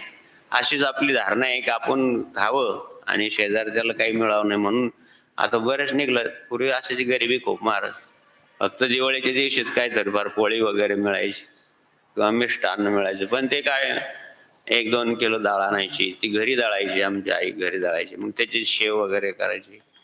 ते घरीच ते काय गहू आदल्या दिवशी भिजून टाकायची, मग त्याचा मैदा घरीच करायचा. त्या पुड्या खाणं काही वेगळंच होतं महाराजांना. आता काल परवा मी टीव्हीवर पाहिलं की त्यात काहीतरी ते बोरिक पावडर टाकून राहिले यांची शरीराला घातक आहे, वेगवेगळ्या प्रकारचे सगळे रेडीमेड महाराज, सगळं ऑनलाईन घरी येत म्हणे. असं काय सांगा का ऑनलाईन घरी म्हणजे आणायचे ना, सगळं वरवरच चाललं ना. सांगायचं तात्पर्य काय की ती घरी सर्व करायची, ते काय लागायचं महाराज, ती काही चव वेगळीच असायची. आणि ते गरिबी असल्यामुळं वय 1-2 दिवाळीला तर वडील आजारी असायचे आणि फक्त सांगू नये शिवार. आणि म्हणून सांगत तात्पर्य का आता तशी एवढी परिस्थिती राहिली नाही. गरीबातल्या गरीबाला नसलं तर बिचारे लोक देऊन टाकतात. म्हणून ज्याला मिळत ज्यांना आहे ते बिचारे गोरगरीब आदिवासी भागात जाऊन वाटतात. अशा प्रकारचा हा दिवाळीचा सण आहे, आनंदाची दीपावली. घरी बोलवा वनमाळी काढी ते मी रांगोळी, गोविंद गोविंद अशा प्रकारचे काकडीचे अभंग सुरू होतात. सकाळी उठावं लागतं. काकडं आम्हाला आई उठायची, उठ भाऊ सकाळी उठा, काकडं करून द्यायची, तेलात बुडून द्यायची. करडीच तिला असायचं महाराज. मंदिरात जायचं ते काकडं करायचं तर उठायचं जीवावर यायचं सकाळी सकाळी लहान मुलांना.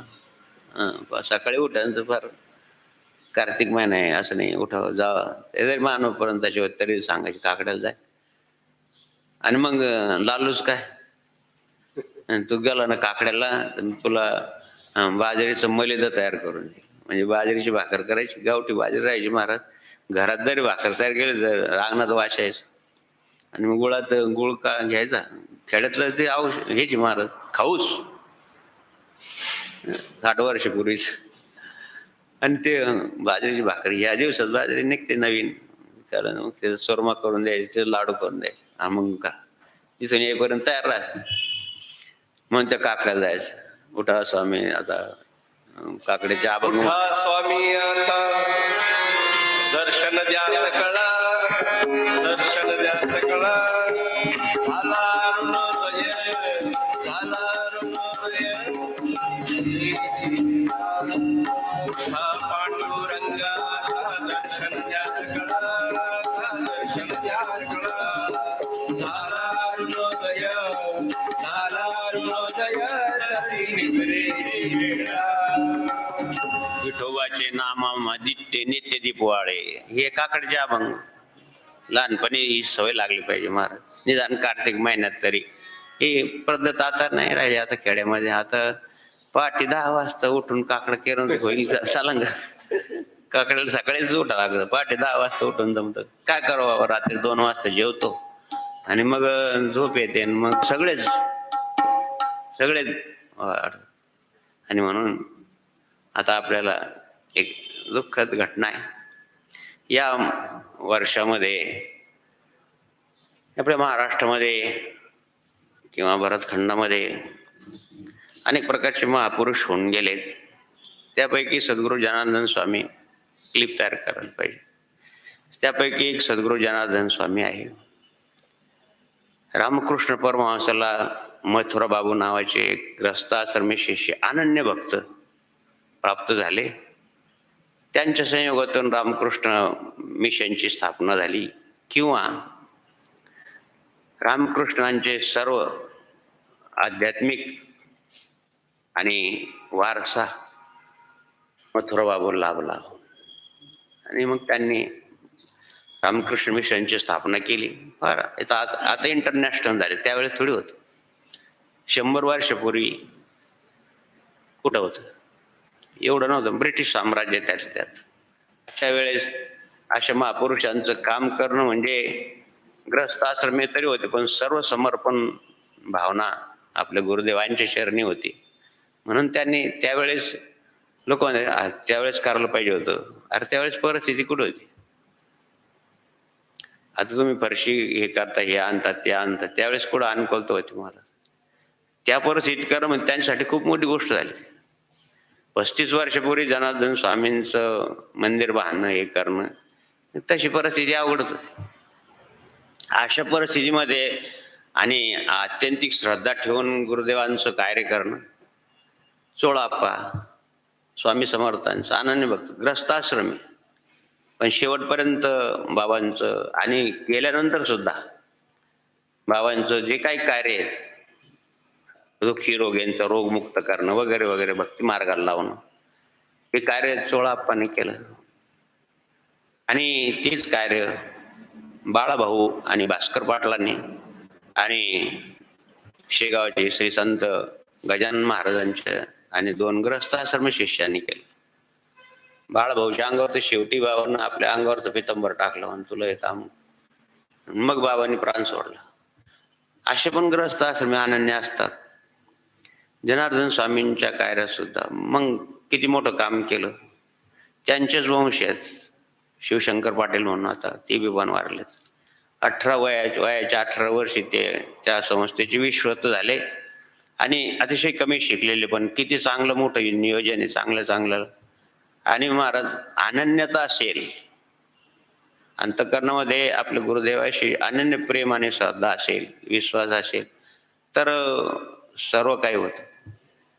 पण त्यांच्यावर तेवढी श्रद्धा.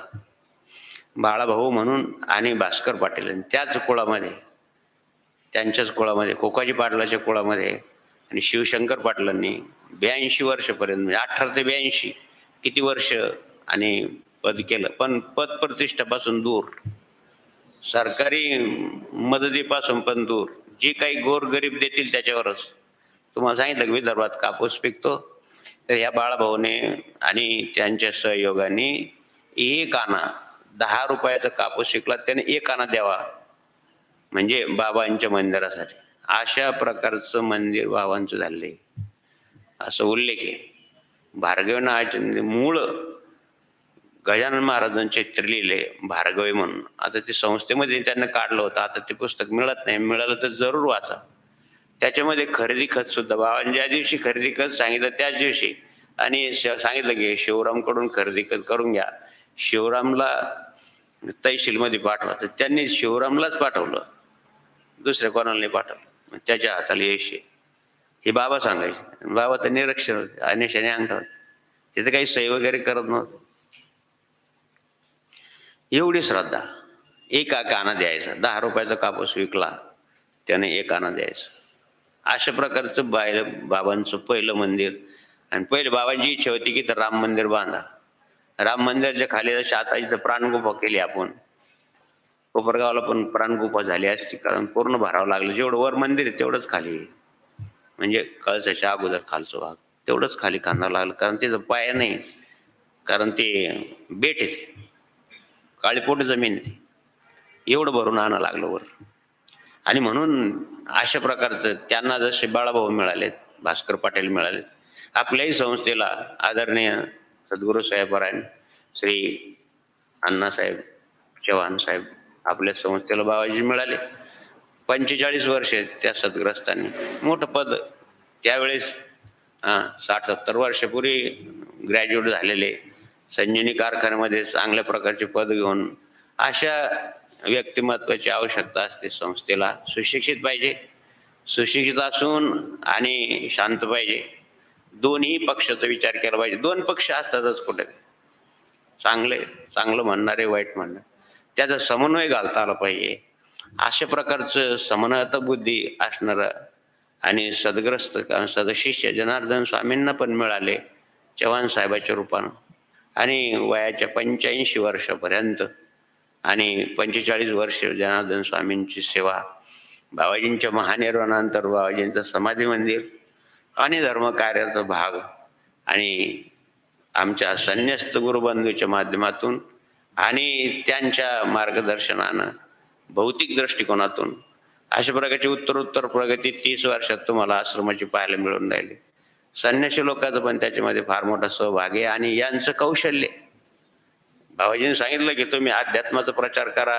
सर्व संत मंडळीला, आमचे 13 संन्यासी होतो आम्ही, त्यानं सांगितलं तुम्ही अध्यात्माचं करा आणि हे भौतिक प्रगती करतील, आश्रमाची व्यवस्था पाहतील, तुम्ही यामध्ये नका भाग घेऊ, तुम्ही तुमचं आध्यात्मिक क्षेत्र सांभाळा. हे सगळं एकच, सगळं जनार्दन स्वामींनी सांगितलं. हे त्यांच्या प्रवचनात आहे, त्यांच्या प्रवचनाचे कॅसेट पण आहे, प्रत्यक्ष सांगितले ना.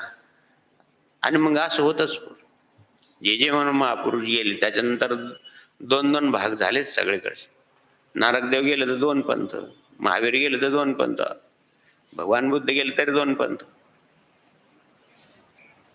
असे प्रवाह असतात विचाराचे. 2 विचाराचे विरुद्ध प्रवाह लवकर एका ठिकाणी येत नाही.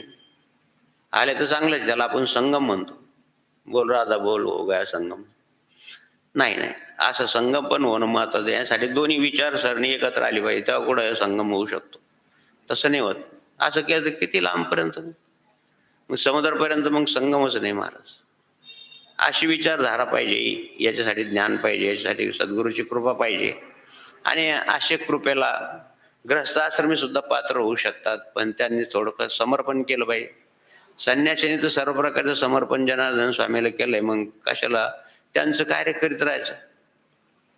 आणि बाबाजी म्हणते आपलं सोयाच्यावर कमवा, स्वतः करून दाखवा पुरुषार्थ. रामदेव बाबाचं सुद्धा हे म्हण आहे, पुरुषार्थ करून दाखवा. ते पण भरपूर शिष्य तयार करून राहिले. चांगली संकल्पना आहे की प्रत्येक जिल्ह्यामध्ये गुरुकुलम झालं पाहिजे. अशाच प्रकारे जनार्दन स्वामीची गुरुकुलाची स्थापना, जनार्दन स्वामींची विद्यालयाची स्थापना कोणत्या माध्यमातून करायला फार कष्ट लागतात महाराज. केल्यानंतर मग ते काही कधी लोकांना माहीत नसतं याच्यामध्ये काय कष्ट घेतले कोणी, हे माहीत नसतं. मग लोक वेगळ्या प्रवाहात जातात. पण अशा प्रकारचं गुरुमाऊलीच्या कृपेला आणि सेवेला आणि भौतिक जीवनामध्ये जनार्दन स्वामींच्या प्रगतीला, आश्रमाच्या प्रगतीला फार मोठा सहभाग त्या मानवाने दिला. आणि त्यांचं महानिर्वाण या कालच्या एकादशी दिवशी म्हणा, दुपारून एकादशी लागली तर चांगले वसुबारस म्हणा, एकादशी म्हणा, हा महिना पवित्र महिना आहे, मार्गशीर्ष आहे, अश्विन महिना आहे. या ठिकाणी त्यांचं महानिर्वाण झालं. मला सांगायचं हे की साहेब नेहमी सांगायचे की माधवगिरी बाबा माझी जन्मभूमी नाशिक बरं. म्हणलं कसं काय, तुमची जन्मभूमी तुमचं गाव आहे जेवर कुंभारी. नाही म्हणे माझा जन्म इथं झाला. म्हणलं कसं काय साहेब. मग त्यांनी सांगितलं की मला मंत्रानुग्रह या ठिकाणी मिळाला आणि मंत्रानुग्रह ज्या दिवशी गुरुदेव देतात त्या दिवशी आपला पुनर्जन्म होतो, म्हणून माझी जन्मभूमी मानतो. म्हणून मला इथं विशेष आनंद आहे तुमच्या कार्याचा पाहून आणि माझी आनंदाची भूमी आहे. आणि काय देवाची कृपा आहे महाराज. याच तीर्थक्षेत्रावर कुंभक्षेत्र आहे नाशिक, म्हणे कर्म करो गोदातटी. त्यांचा बी जन्म गोदावरी तीरावरच आहे, जेवर कुंभारी पण गोदावरीच्या तीरावरच आहे. पण या ठिकाणी त्यांचं जन्म, बाबाजींनी त्यांना मंत्र अनुग्रह दिला आणि म्हणून त्यांची जन्मभूमी ते स्वतः हे मानायचे. मला इथं मंत्र अनुग्रह मिळाला आणि बाबाजींनी सेवेचा फार मोठा भाग मला या ठिकाणी मिळाला, म्हणून या भूमीला मला विशेष आनंद आहे. आणि भगवंताची कृपा म्हणा, गुरुदेवांची कृपा म्हणा, याच भूमीमध्ये त्यांनी शेवटचा श्वास घेतला. आता हे त्यांच्या परिवाराच्या दृष्टिकोनातून आपल्या जन्मभूमीवर व्हायला पाहिजे वगैरे. अरे पण हे पुण्यक्षेत्र आहे. लोक तीर्थक्षेत्रावर जाऊन मरणाची अपेक्षा करतात. तिथं तुम्हाला आपोआप मिळालं नाही, आपोआप नाही मिळालंय. ही कृपा समजा सद्गुरू जनार्दन स्वामींची. त्यांच्या परिवाराला, त्यांच्या परिवाराच्या दुःखामध्ये सहभागी. आता एवढं मोठं दुःखाचा आघातच येतो. किती जरी बाबाजी म्हणायचे, आमचे वडील वारल्यानंतर बाबाजी म्हणजे अरे बाबा वाईट वाटायचं, अरे म्हणे काय आई वडील जन्माला पुरतात का, ते जातच आपल्या अगोदरच जाणार, ते माझे नाही का गेले अगोदर, मग काय शोक करायचा, काय दुःख करायचं. ही जनार्दन स्वामीचे शब्द आहे. 74 साली जनेश्वराच्या प्राणप्रतिष्ठेच्या वेळेस कर भाऊ तू असं दूर का बसलो म्हणे, आमचे वडील गेले, जाऊ दे, वडील आई वडील कुठं जन्माला पुरतात का, ते आपल्या अगोदरच जाणार. हा दुःख होतं जरूर आहे, दुःख बाजूला ठेवावं, त्यांच्यासाठी पुण्यकर्म करावं, त्यांच्या पुण्यानंच आपल्याला हा रस्ता मिळाला, त्यांचे अनंत अनंत उपकार मानावेत, अपकार मानू नये. आताची प्रजा अपकार मानतात आई वडिलांचे, चुकीचा भाग आहे, चुकीचं नाही, पापाकडं प्रवृत्तीचा भाग आहे. आणि म्हणून आपले आई वडील कसे जरी असले तरी ते आपल्यासाठी पूज्यचे महाराज.